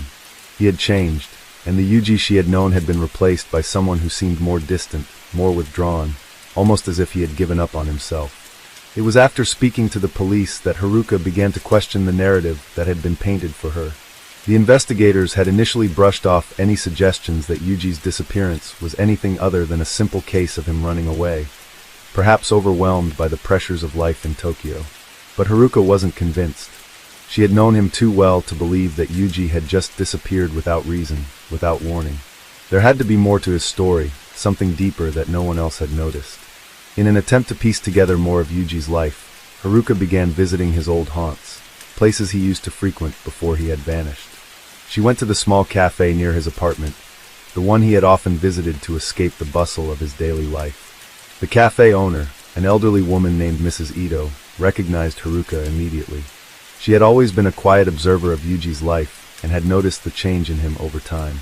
He used to come here nearly every morning, Mrs. Ito said, her voice tinged with sadness. But in the last few months, he started coming in later and later. And when he did come in, he didn't say much. Just a coffee and a quick glance at the newspaper. He stopped talking about his work, about his life. It was like he had shut himself off from the world. Haruka listened intently, the pieces of the puzzle beginning to come together in her mind. She had always suspected that Yuji had been struggling with something, but hearing Mrs. Ito's account confirmed her fears. Something had changed within him. His outward demeanor had shifted, but he had never shared with anyone what was really happening inside his mind. His silence had become a barrier, one that kept people at arm's length. Mrs. Ito continued, her voice softening with concern. He started to seem like he was just going through the motions, you know. like a person trapped in a life they didn't choose but couldn't escape. And then one day, he didn't come in at all. I haven't seen him since. Haruka felt a pang of guilt. Had she missed the signs too? Had she been too caught up in her own life to notice how deeply Yuji had been struggling? She thought back to their conversations, the ones they had shared before he had left for Tokyo. He had been so full of ambition, so eager to make something of himself. He had talked about the future with such hope. But somewhere along the way, that hope had been extinguished, replaced by something darker, something unspoken. It was then that Haruka made a decision. She couldn't let Yuji's disappearance remain just another unsolved mystery. She would keep searching, even if it meant uncovering things that no one else was willing to see. She would find the truth, no matter how painful it might be. Her investigation led her to a place she hadn't expected, a quiet, out-of-the-way bookstore tucked between two larger buildings. The bookstore was small and unassuming, its shelves lined with books of every genre imaginable. Haruka had never noticed it before, but something about it caught her attention. There was an old, weathered sign in the window that read, "Books for the Lost." It seemed oddly fitting, like a place for people who had wandered off course in their lives. Inside the bookstore, the musty smell of old paper filled the air. Haruka walked slowly through the aisles, her fingers brushing against the spines of the books as she passed. The store was almost empty, save for a few customers browsing quietly. At the back of the store, an elderly man stood behind the counter, his glasses perched on the end of his nose as he carefully examined a book. When Haruka approached the counter, the man looked up and gave her a small, knowing smile. "Can I help you with something, miss?" "I'm looking for something," Haruka said softly, her voice hesitant. "A book that might help me understand someone. A friend who's missing." The man's expression shifted, a flicker of recognition crossing his face. "I think I have just the thing," he said. He turned and walked down one of the aisles, pulling a dusty book from the shelf. It was an old, leather-bound volume, its cover cracked with age. "This is a rare book," the man explained as he handed it to Haruka. "It's about the human condition, about the way we cope with the pressures of life, about the inner struggles that no one ever sees. It's not for everyone, but I think it might be what you're looking for." Haruka took the book, her fingers trembling slightly as she flipped it open. The pages were filled with deep philosophical musings, psychological insights, and stories of people who had disappeared from society. People who had vanished without a trace, much like Yuji. As she read, Haruka began to understand something she had never fully grasped before. The book spoke about the overwhelming weight of isolation, about how a person could lose themselves in the suffocating pressure of a world that demands so much. It talked about the moments when someone reaches their breaking point, when they no longer feel like they belong, and the only way to find peace is to disappear. Haruka's heart sank as she read. The book wasn't just a collection of stories. It was a reflection of Yuji's own internal battle. It was as if this book had been written for him, for the quiet man who had never asked for help, who had never shown anyone the depth of his pain. Haruka closed the book with a heavy sigh, her mind reeling with the realization that Yuji had been fighting battles that no one had ever seen. Her search was far from over, but this was the first piece of the puzzle she had found, an understanding of the inner turmoil that had led Yuji to disappear. And as Haruka left the bookstore, a newfound resolve filled her. She would continue to search for Yuji, not just as a missing person, but as someone who had been lost in a world too large to comprehend. As Haruka walked away from the bookstore, the streets of Tokyo felt a little more alive than they had just moments before. Her mind raced with the implications of what she had learned. The book had opened a new door, one she hadn't expected. Yuji's disappearance seemed to make more sense now, not in the way she had initially feared, but in a way that was both tragic and deeply human. She had always known that he had been struggling, but this was the first time she truly understood the depth of that struggle. The crowded streets, the neon signs, the rush of people moving in every direction, it all seemed to blur as Haruka's thoughts continued to swirl. She had come to Tokyo to find answers, but in that small, dusty bookstore, she had found something far more significant. She had discovered a piece of Yuji's soul, a glimpse into his world of silence and sorrow. And with that understanding came the painful realization that she might never fully understand what had driven him to leave. As she made her way back to her apartment, Haruka couldn't shake the feeling that she was on the verge of uncovering something bigger. Yuji's life, though seemingly insignificant to the outside world, had been one of quiet significance to those who truly knew him. She had once heard him say that he felt like he was a cog in the machine of society, one small part of a vast system, that didn't care if he succeeded or failed. Maybe that was true for all of them. Perhaps for everyone who had ever struggled to find their place in a world that constantly demanded more. The journey of searching for Yuji was no longer about simply finding him. It was about understanding what had happened, not just to him, but to so many others who felt just as he did. People who had slipped through the cracks of society, unnoticed and unheard. In some ways, Haruka was beginning to understand that this search was not only for Yuji, but for all of them. The people who had fallen silent in the face of overwhelming pressure. The ones who had lost themselves in the chaos of the world around them.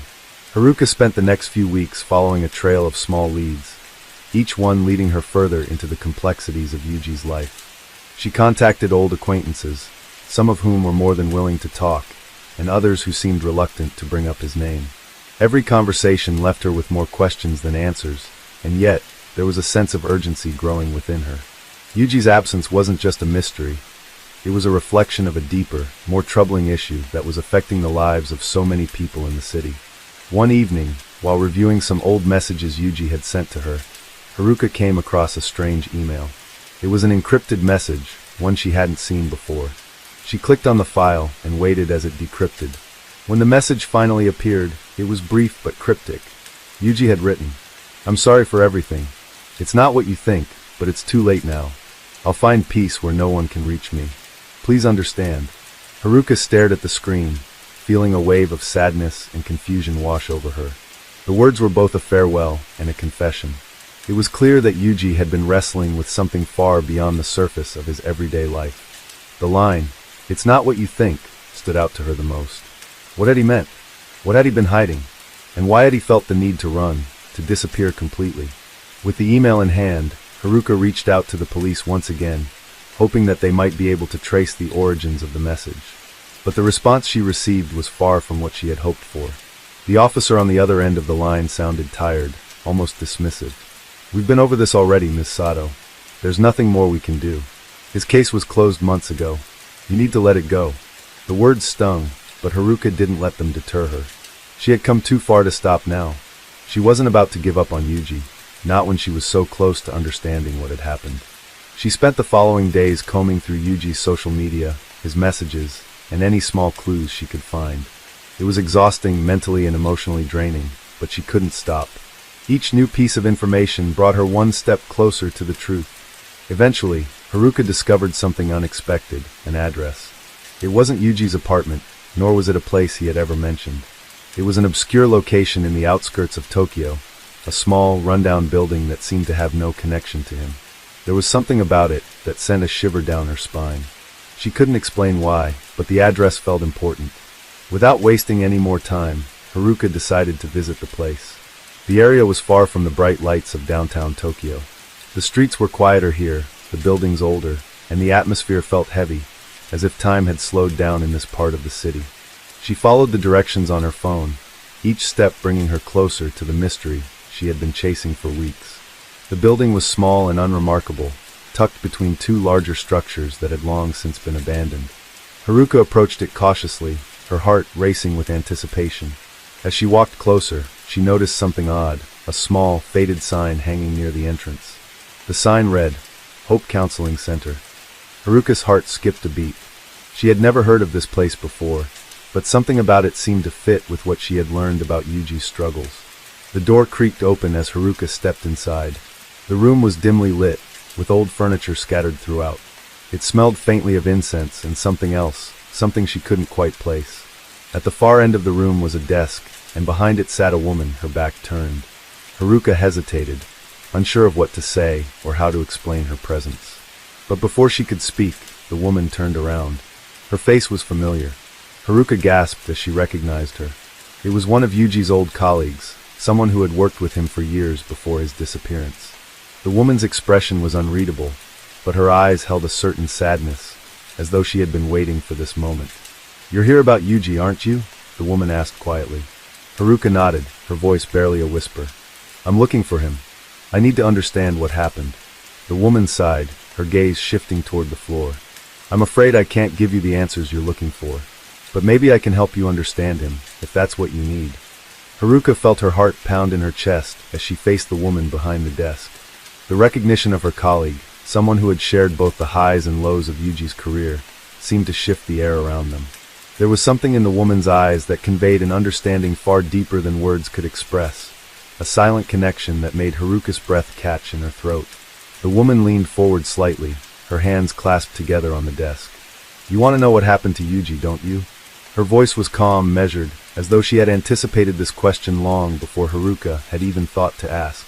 "Yes," Haruka replied softly, her voice trembling slightly as she spoke.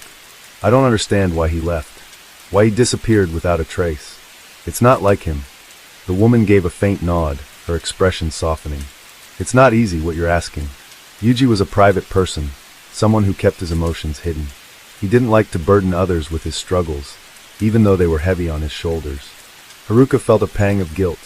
She had always known Yuji as a man who carried a burden, but she had never fully understood the weight of it.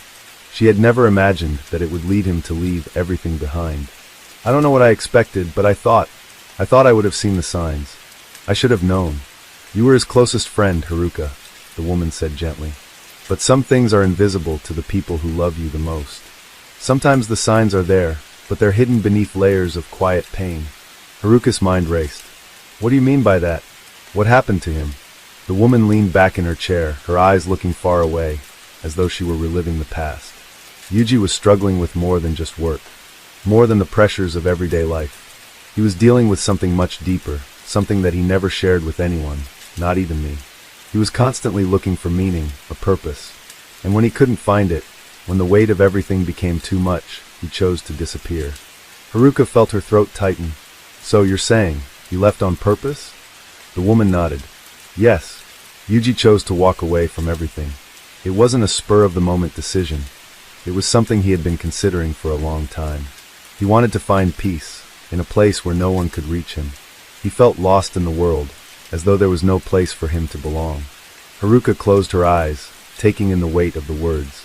She had always known that Yuji had been struggling, but hearing it so plainly, from someone who had seen him day after day, made it feel all the more real. It wasn't just the pressures of life that had pushed him to the edge. It was the internal battle, the quiet war that raged within him, that had ultimately led him to choose to disappear. "But why didn't he tell me?" Haruka asked, her voice barely above a whisper. "Why didn't he come to me?" The woman sighed, her eyes filled with a deep sadness. "Yuji didn't want to burden you, Haruka. He cared about you too much to make you carry his pain. And he thought that by leaving, he would somehow find the peace he was seeking. He thought it would be better for everyone if he just vanished." Haruka swallowed hard, trying to hold back the tears that threatened to escape. She had always believed that there was more to Yuji's disappearance than just a simple choice. But hearing it now, from someone who had known him better than she did, made the truth feel like a cold, heavy weight on her chest. "I didn't know," Haruka whispered, her voice trembling.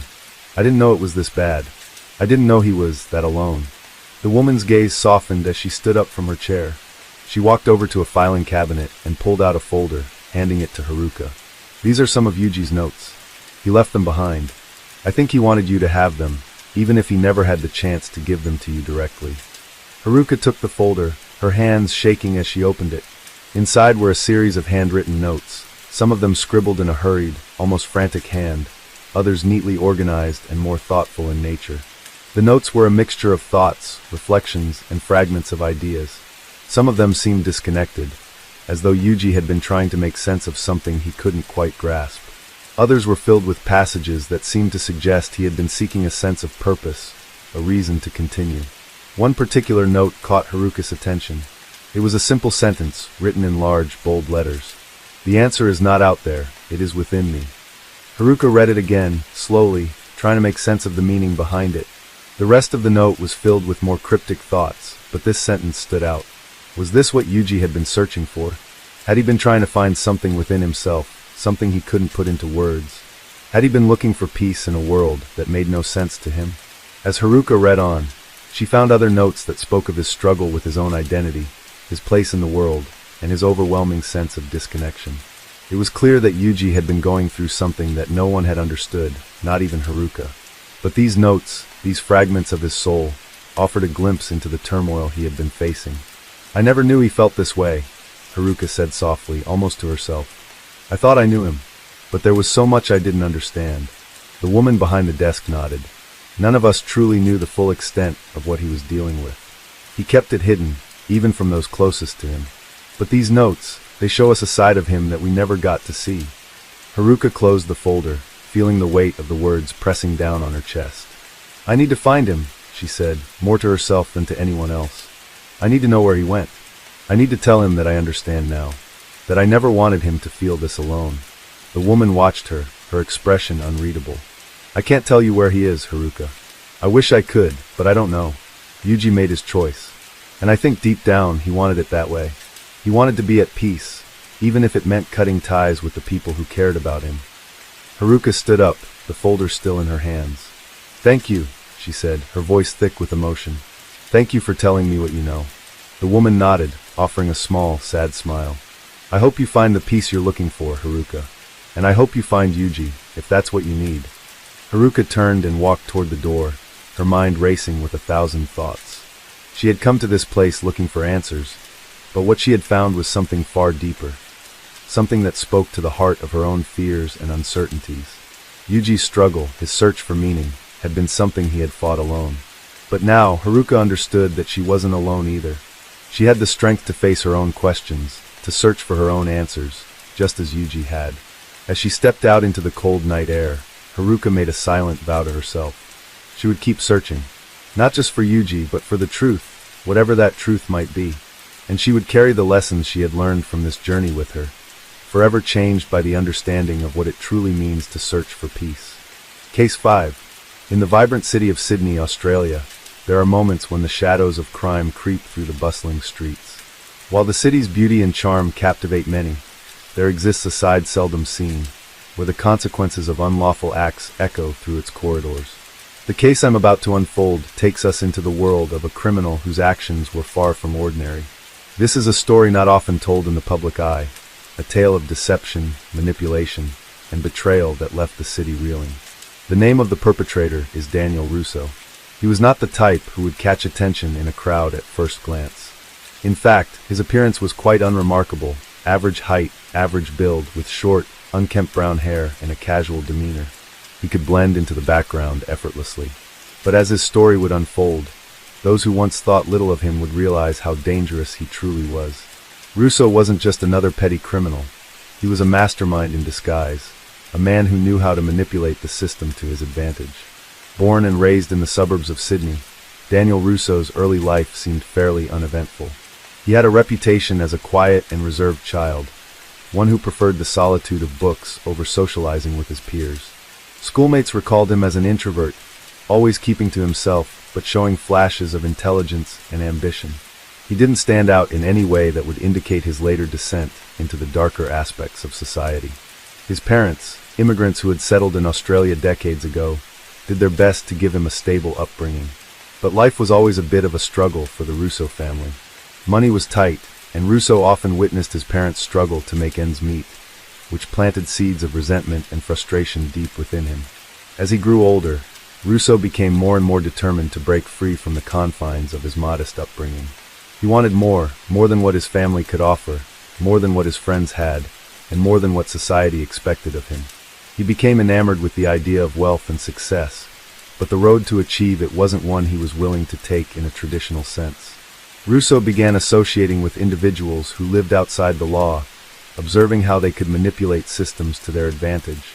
He learned quickly, and by the time he was in his late 20s, Russo had become involved in a series of illicit activities. At first, it started with small-scale cons. He would trick people into lending him money under false pretenses, promising them lucrative returns on investments that never materialized. But the more successful he became in these small-time schemes, the more ambitious he grew. Eventually, Russo realized that the true path to wealth lay not in individual scams, but in a larger, more systematic operation. He needed a plan that would generate consistent profits without raising suspicion, and he found it through the world of high-end fraud. It was in 2015 when Russo took his first significant step into the world of organized crime. He infiltrated the tech industry, using his knowledge of computers and data systems to manipulate financial records. By hacking into the accounts of wealthy individuals and companies, Russo was able to transfer large sums of money into his own hands without detection. He became adept at covering his tracks, using encrypted networks and fake identities to make sure his crimes went unnoticed. For a few years, Russo operated under the radar. He lived a life of luxury, buying expensive cars, clothing, and property. He kept a low profile, never drawing attention to himself. He spent his time frequenting high-end restaurants, mingling with Sydney's elite, all the while knowing that his success came at the expense of others' hard-earned money. His life, on the surface, seemed perfect, until the day everything came crashing down. In early 2019, Russo made a critical mistake. As he continued his operations, he began to grow more arrogant, convinced that he was untouchable. He grew careless with his digital footprints and became involved in a high-profile scam that targeted several influential figures in the business world. It was a sophisticated scheme involving the manipulation of stock market information, insider trading, and fraudulent financial reports. Russo thought he could control the entire situation, but it didn't take long for law enforcement agencies to take notice. The first indication that Russo's operation was at risk came when one of his accomplices was arrested during a routine financial investigation. The authorities were beginning to piece together a larger picture of what had been happening, and it wasn't long before they zeroed in on Russo. As the investigation unfolded, it became clear that Russo's network was far more extensive than anyone had initially anticipated. His ability to stay under the radar for so long had allowed him to build a web of criminal activity that spanned not just across Sydney, but the entire country. By the time the authorities had gathered enough evidence to make an arrest, Russo had already disappeared. He went into hiding, changing his appearance, cutting ties with old associates, and using false identities to evade capture. But as the months went by, the net closed in on him. In the end, it wasn't his criminal genius that led to his downfall, but his own vanity and carelessness. He had underestimated the power of the system he had worked so hard to manipulate. Russo was eventually tracked down in late 2020, living under an assumed name in a small town outside of Sydney. His arrest was swift, and the investigation into his criminal activities revealed the full extent of his operations. By the time he was apprehended, Russo had stolen millions of dollars, leaving a trail of victims in his wake. The financial institutions, business moguls, and everyday individuals he had targeted were left to pick up the pieces of their shattered lives. The case sent shockwaves through Sydney and beyond. How had someone like Daniel Russo, a man who seemed so ordinary, been able to operate such a sophisticated and far-reaching criminal empire for so long? The answer lay in his ability to manipulate and deceive, to blend into the background while pulling the strings behind the scenes. Russo was, in many ways, a symbol of the darker side of ambition, the lengths one could go to when driven by greed and the desire for wealth.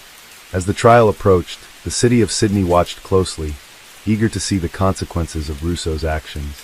The story of his rise and fall became a cautionary tale, one that warned of the dangers of unchecked ambition and the inevitable consequences of living a life built on lies. In the end, Daniel Russo's story was a stark reminder that no matter how carefully a criminal may plan, there is always a reckoning waiting on the horizon. And for those who think they can outsmart the system forever, the truth is often just around the corner.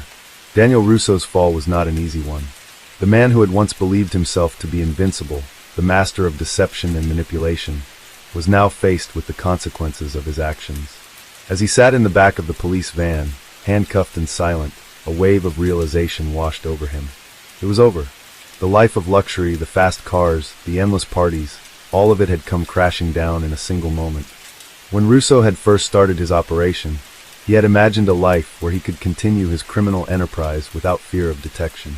But that life had always been built on shaky ground, on the assumption that he could outsmart everyone, law enforcement, business executives, and even his own associates. But over time, his arrogance grew, and so did his disregard for the very things that had once kept him hidden in the shadows. He had been careful in the beginning. He understood the importance of discretion, of blending into the crowd and being just another face in the crowd. He used his knowledge of technology to stay ahead, to ensure that every transaction was hidden beneath layers of encryption. He had spent hours upon hours perfecting his craft, studying the intricacies of digital security, and learning how to cover his tracks so thoroughly that even the most skilled investigators would find it impossible to trace him. But with each success, Russo grew bolder, more confident in his abilities. He began taking greater risks, expanding his operations to involve more people, more money, and more complex schemes. It was no longer enough to simply defraud individuals here and there. He wanted to change the game entirely. He wanted to control entire financial markets, manipulate stock prices, and create a vast empire built on nothing but lies and deceit. He had been careful at first, but then came the greed. As he expanded his network of contacts and associates, he began to make bigger deals, securing partnerships with high-ranking businessmen and influential individuals. Russo had an uncanny ability to win people over with his charm, convincing them that his plans would lead to untold riches. He could speak their language, play on their desires, and make them believe that he was their ticket to unimaginable wealth.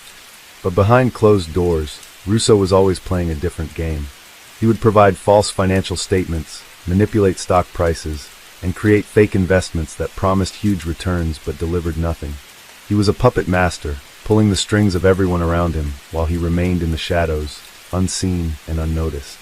His ability to play the game was unparalleled, and for years, it seemed as though nothing could stop him. However, as the days turned into months, and the months into years, cracks began to appear in his carefully constructed empire. The more money he made, the more he wanted. And the more he wanted, the more he pushed the boundaries of what was possible. The people he worked with began to get suspicious. They began asking questions, demanding answers, and soon Russo's network started to fray at the edges. It was during one of these moments, when Russo had made a critical misstep, that things began to unravel. One of his associates, a man named Marcus, had become increasingly uneasy with the way things were going. Marcus had been with Russo since the early days, helping him launder money and cover up the fraudulent transactions. But he had always been more cautious than Russo, less willing to take risks, and the more he saw of Russo's reckless behavior, the more he began to question their operations. One day, Marcus discovered something that would change everything. He found a trail of discrepancies in the financial records, small at first, but enough to raise alarm bells. It wasn't just the missing money. It was the growing suspicion that someone was getting sloppy. Marcus knew that if the wrong person found out, everything could come crashing down. But instead of confronting Russo, he made a fateful decision. He went to the authorities. The investigation into Russo's activities began quietly at first. The authorities had no concrete evidence, but the whispers began to spread. The banks, the corporations, the businesses that had been affected by Russo's scheme started to notice the irregularities. It was only a matter of time before the truth began to surface. As the investigation grew, so did the pressure on Russo. He began to feel the heat closing in on him, but he was determined to escape. He had always been able to outsmart those around him, and he believed that, with a little time, he could disappear and start over somewhere else. But as the walls began to close in, he realized that he couldn't run forever. The truth was catching up with him, and there was nowhere left to hide. Russo's downfall came in the most unexpected of ways. The very thing that had kept him safe for so long, the digital world, was also the thing that ultimately betrayed him. As he scrambled to erase his traces, to delete every file and destroy every record, he made one critical error. A single file, slipped through the cracks. It was this file that would become the key to unraveling his entire operation. The authorities managed to recover it during a routine sweep of his computers, and inside, they found everything they needed. The financial records, the names of his accomplices, the details of the fraudulent transactions. It was all there, neatly documented and organized. In that moment, Daniel Russo knew it was over. He had been caught. The trial that followed was one of the most highly publicized in Sydney's history. News outlets from all over the country covered the case, eager to share the story of the man who had manipulated the system for so long. The courtroom was filled with reporters, lawyers, and spectators, all eager to witness the fall of the man who had once believed himself untouchable. Russo sat in the dock, his once confident demeanor replaced by a look of resignation. His lawyer, a well-known defense attorney, argued that Russo had been coerced into his actions, that he had been forced to participate in the scheme by powerful individuals beyond his control. But no one was buying it. The evidence against him was overwhelming, and the public was not sympathetic to his plight. As the trial progressed, the full extent of Russo's crimes became clear. He had stolen millions of dollars from unsuspecting victims, leaving them financially ruined and emotionally shattered. Business executives, middle-class families, and even elderly retirees had fallen victim to his schemes. Many of them had lost their life savings, their dreams of a better future shattered by the actions of one man. In the end, Russo was convicted on multiple charges of fraud, money laundering, and conspiracy. He was sentenced to a lengthy prison term, but even as the sentence was handed down, Russo seemed unfazed.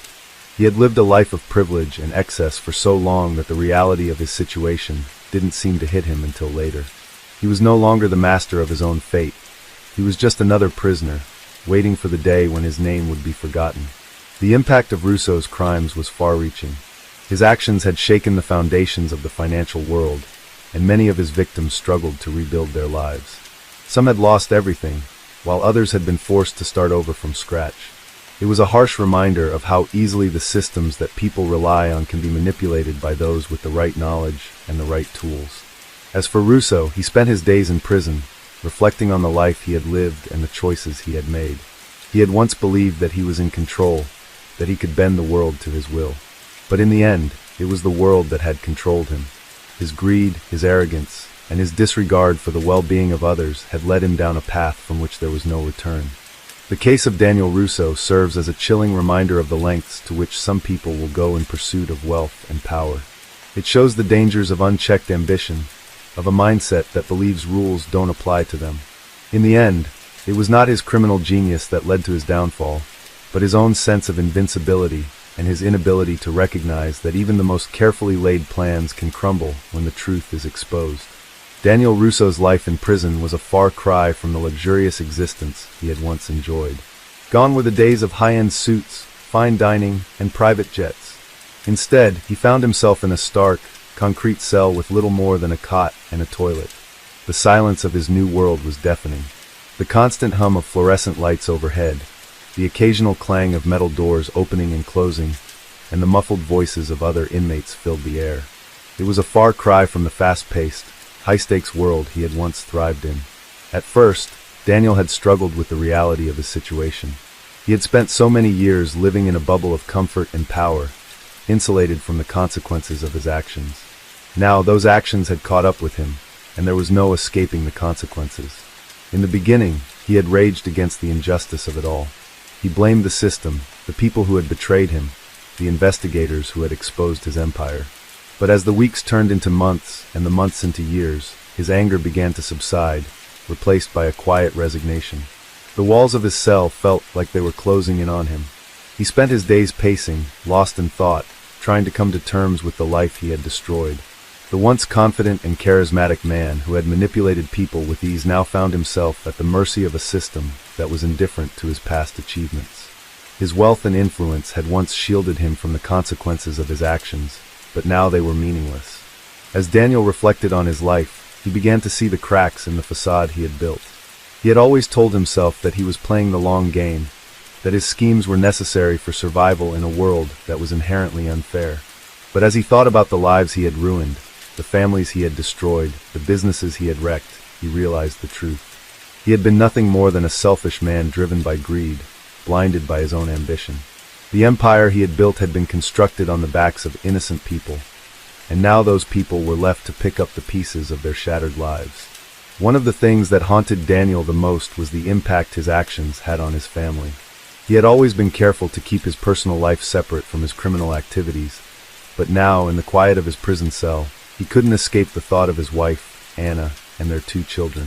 He had built a life for them, provided for them, and yet he had destroyed that life with his own hands. Anna had stood by him for years, supporting him through thick and thin, and now she was left to deal with the fallout from his actions. Daniel remembered the day he had been arrested, the look of disbelief on Anna's face as the police took him away. She had always known there were things he wasn't telling her, but she had never imagined that her husband could be involved in something so devastating. The pain in her eyes still lingered in Daniel's mind. He had hurt her, and he couldn't undo that. He had destroyed the family he had worked so hard to build. In prison, Daniel was left to grapple with the consequences of his choices. He had no one to blame but himself. His wealth, his power, his connections, they had all been meaningless in the face of the law. As the days turned into weeks, he began to understand the true nature of his downfall. It wasn't the police, the investigators, or even his associates who had betrayed him. It was his own arrogance, his own sense of invincibility, that had led him to believe he could outsmart the system forever. During the early years of his sentence, Daniel tried to maintain a sense of dignity. He kept his head down, followed the rules, and did what he could to stay out of trouble. But it wasn't long before he realized that prison wasn't the place for someone like him. He had been used to controlling every aspect of his life, but in prison, he was just another inmate. The power he had once held was gone, replaced by the harsh realities of life behind bars. There were moments when Daniel thought about reaching out to his old associates, the ones who had once been a part of his criminal empire. He wondered if they were still active, still operating in the shadows, still profiting from the schemes he had set in motion. But those thoughts were fleeting. The people he had once trusted were long gone, and he had burned every bridge that might have led to a way out. No one cared about him now. The days blurred together as Daniel settled into a routine. He spent most of his time reading, trying to fill the void left by the lack of stimulation and excitement. He had always been a voracious reader, using books as a way to escape the pressures of his own mind. But now, in prison, those books became a way for him to confront the reality of his life. He read about crime, about the justice system, about redemption, and in doing so, he began to understand the magnitude of what he had done. Daniel had always believed that people like him were above the law, that they could manipulate the system to their advantage. But prison had taught him otherwise. The law was not something that could be ignored or bent to one's will. It was an unyielding force, and no matter how clever or powerful someone might be, they could not escape its reach forever. Daniel had spent years thinking he was invincible, but now he understood that no one was above the law. As the years passed, Daniel began to change. He started to reflect on the choices he had made, the people he had hurt, and the damage he had caused. He had been consumed by greed, blinded by ambition, and now he was paying the price for it. The person he had been was gone, replaced by someone who had learned the hard way that there were consequences for every action. But as Daniel looked back on his life, he also realized that he couldn't change the past. The people he had wronged would never be able to undo the damage he had caused, and his family would never be able to return to the life they had once known. But there was one thing he could do. He could start to make amends. It wasn't much, but it was something. And so, he began the slow, painful process of trying to make things right. Daniel's path to redemption would not be easy. The damage he had caused was far-reaching, and it would take more than just a few good deeds to undo the harm he had done. But he was determined to try. He knew that he could never fully repay the people he had hurt, but he could start by taking responsibility for his actions and working to make a positive impact, no matter how small. Over time, Daniel began to earn the respect of some of the other inmates. He wasn't a hardened criminal like many of them, but his experiences in the outside world had given him a unique perspective on life. He began to use his knowledge of business and finance to help others. He started a program where he taught fellow inmates about financial literacy, about managing money, about making better choices in life. It was a small step, but it was a step in the right direction.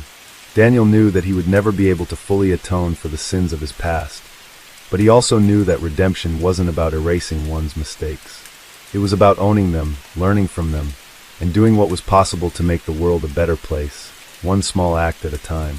In the end, Daniel Russo's story was one of loss, of regret, and of a man who had come to understand the true cost of his actions.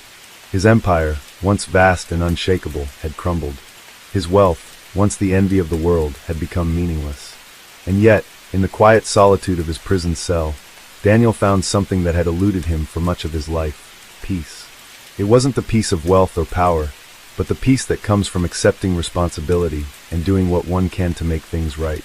And for the first time in years, Daniel Russo felt a flicker of hope that maybe, just maybe, he could begin to rebuild the life he had destroyed. As Daniel Russo continued to navigate life behind bars, the monotony of each day began to carve a different rhythm into his soul. Gone were the distractions of the outside world, the meetings, the deals, the phone calls, and in their place, a quiet stillness began to settle. It wasn't peace, exactly, but a sense of resignation. The constant noise, the ambition-driven chaos of his former life, seemed to fade into nothingness as the years wore on. He could no longer escape the truth that his empire, built on manipulation and lies, had crumbled under the weight of its own deceit. In the beginning, Daniel had been too proud, too sure of his ability to bend the world to his will, to admit to himself that it was all over. But as time passed, something shifted within him. Perhaps it was the realization that there would be no grand redemption, no miraculous return to the life he had once known. The world didn't owe him anything. His wealth and status were no longer at his disposal, and the people who had once feared him had long since moved on. But through all the frustration, anger, and regret, Daniel had begun to see glimpses of something different, a spark that hadn't been entirely extinguished. He had always been a survivor, someone who had built his success through sheer willpower and a ruthless determination to get ahead. And though the rules of this new world, the world behind bars, were different, he found himself slowly adapting. There was a strange satisfaction in knowing that, despite everything, he was still capable of enduring. Life inside the prison walls was grim, to say the least. It was a place where the strong ruled and the weak were preyed upon. Yet Daniel, once a feared businessman, had come to understand that physical strength wasn't what mattered most here. Power, inside these walls, was something more subtle. It was about influence, negotiation, and survival. Daniel's mind, sharp as ever, quickly adapted to the new game.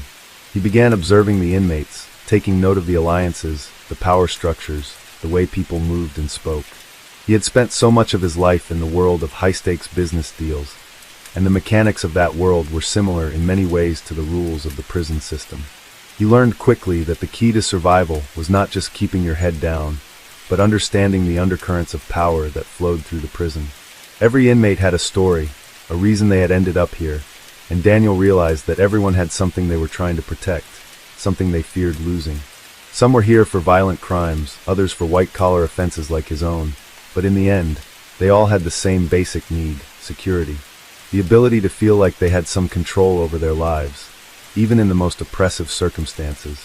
Daniel wasn't foolish enough to believe that he could reclaim his old life, but he began to see an opportunity to build something new within the confines of the prison walls. As he spent more time observing and interacting with other inmates, he started offering his expertise. At first, it was small things: advice on managing personal finances, how to save money within the confines of the prison system, and ways to stay out of debt with the corrupt system that existed within the prison economy. The small acts of kindness didn't go unnoticed. The inmates who had initially seen him as just another rich, arrogant businessman began to respect him for his intelligence and pragmatic approach to life inside. A shift began to take place within Daniel. The old him, the man who had manipulated, lied, and schemed, was fading away. The lessons of prison were harsh and unrelenting, but they were also awakening a side of him that had been dormant for years. There was something deeply humbling about seeing the lives of others who, despite their own mistakes and flaws, had found a way to survive in this world. Some of them had committed heinous crimes, while others were simply victims of circumstance, swept up in situations beyond their control. Regardless of the crimes they had committed, they all had one thing in common: they were all trying to survive. As the months turned into years, Daniel began to build a reputation as someone who could be trusted, someone who could be relied upon for advice. His financial literacy programs grew in popularity, and he began mentoring other inmates who showed an interest in improving their lives. He found himself spending hours in the prison library, reading books on a wide range of topics: psychology, philosophy, literature, and even the occasional business journal. He had always been driven by the need to succeed, but now the desire to learn felt more like a need to understand, to make sense of the mess he had created, and perhaps to find a way to make amends for it. Still, Daniel couldn't escape the weight of his past. The truth hung over him like a cloud, no matter how many books he read or how many programs he started. He had built his life on lies, on manipulation, and on exploiting the weaknesses of others. No amount of teaching or mentoring could undo that. The guilt was a constant companion, a shadow that followed him everywhere. And yet, in those quiet moments when he was alone in his cell, he couldn't help but wonder: was it possible to find redemption? Was it possible to make up for the destruction he had caused? His thoughts often turned to his family, especially Anna. The pain of knowing that he had hurt her, that he had destroyed the life they had built together, was a wound that never healed. The thought of his children, growing up without him, added to the weight of his regret. He had missed birthdays, holidays, and countless moments that could never be recaptured. He knew that Anna had tried to move on, that she had tried to rebuild her life without him, but he also knew that it was a struggle. Their marriage had been built on a lie, and now they were both living in the aftermath of that lie. Daniel had often wondered if Anna could ever forgive him for the choices he had made, for the man he had become. In the quiet of his cell, he realized that forgiveness wasn't something that could be demanded. It was something that had to be earned, one small action at a time. But as Daniel continued to work within the prison system, helping others and slowly rebuilding his sense of self, he realized that there was no easy answer to his questions. Redemption was a long and difficult road, and he wasn't sure if he would ever truly reach the end. He knew that there were no guarantees, that his past would always be a part of him, no matter how much he tried to change. Yet, as the years continued to pass, Daniel found himself starting to believe in the possibility of change. Maybe he couldn't undo the past, but perhaps he could influence the future. His work in the prison, his efforts to educate and mentor, began to take on new meaning. He wasn't just passing the time anymore. He was building something real, something that could last beyond the walls of his prison cell. It wasn't about redemption in the traditional sense. It wasn't about proving he was a good man again. It was about taking responsibility for the person he had been, and doing what he could to make the world a little better, one small step at a time. As the prison years stretched on, Daniel Russo found a strange sense of peace in his new life. It wasn't the peace he had once sought in wealth, power, and control. It wasn't the peace of a man who had it all. Instead, it was the peace of a man who had lost everything, but who had finally begun to understand what really mattered.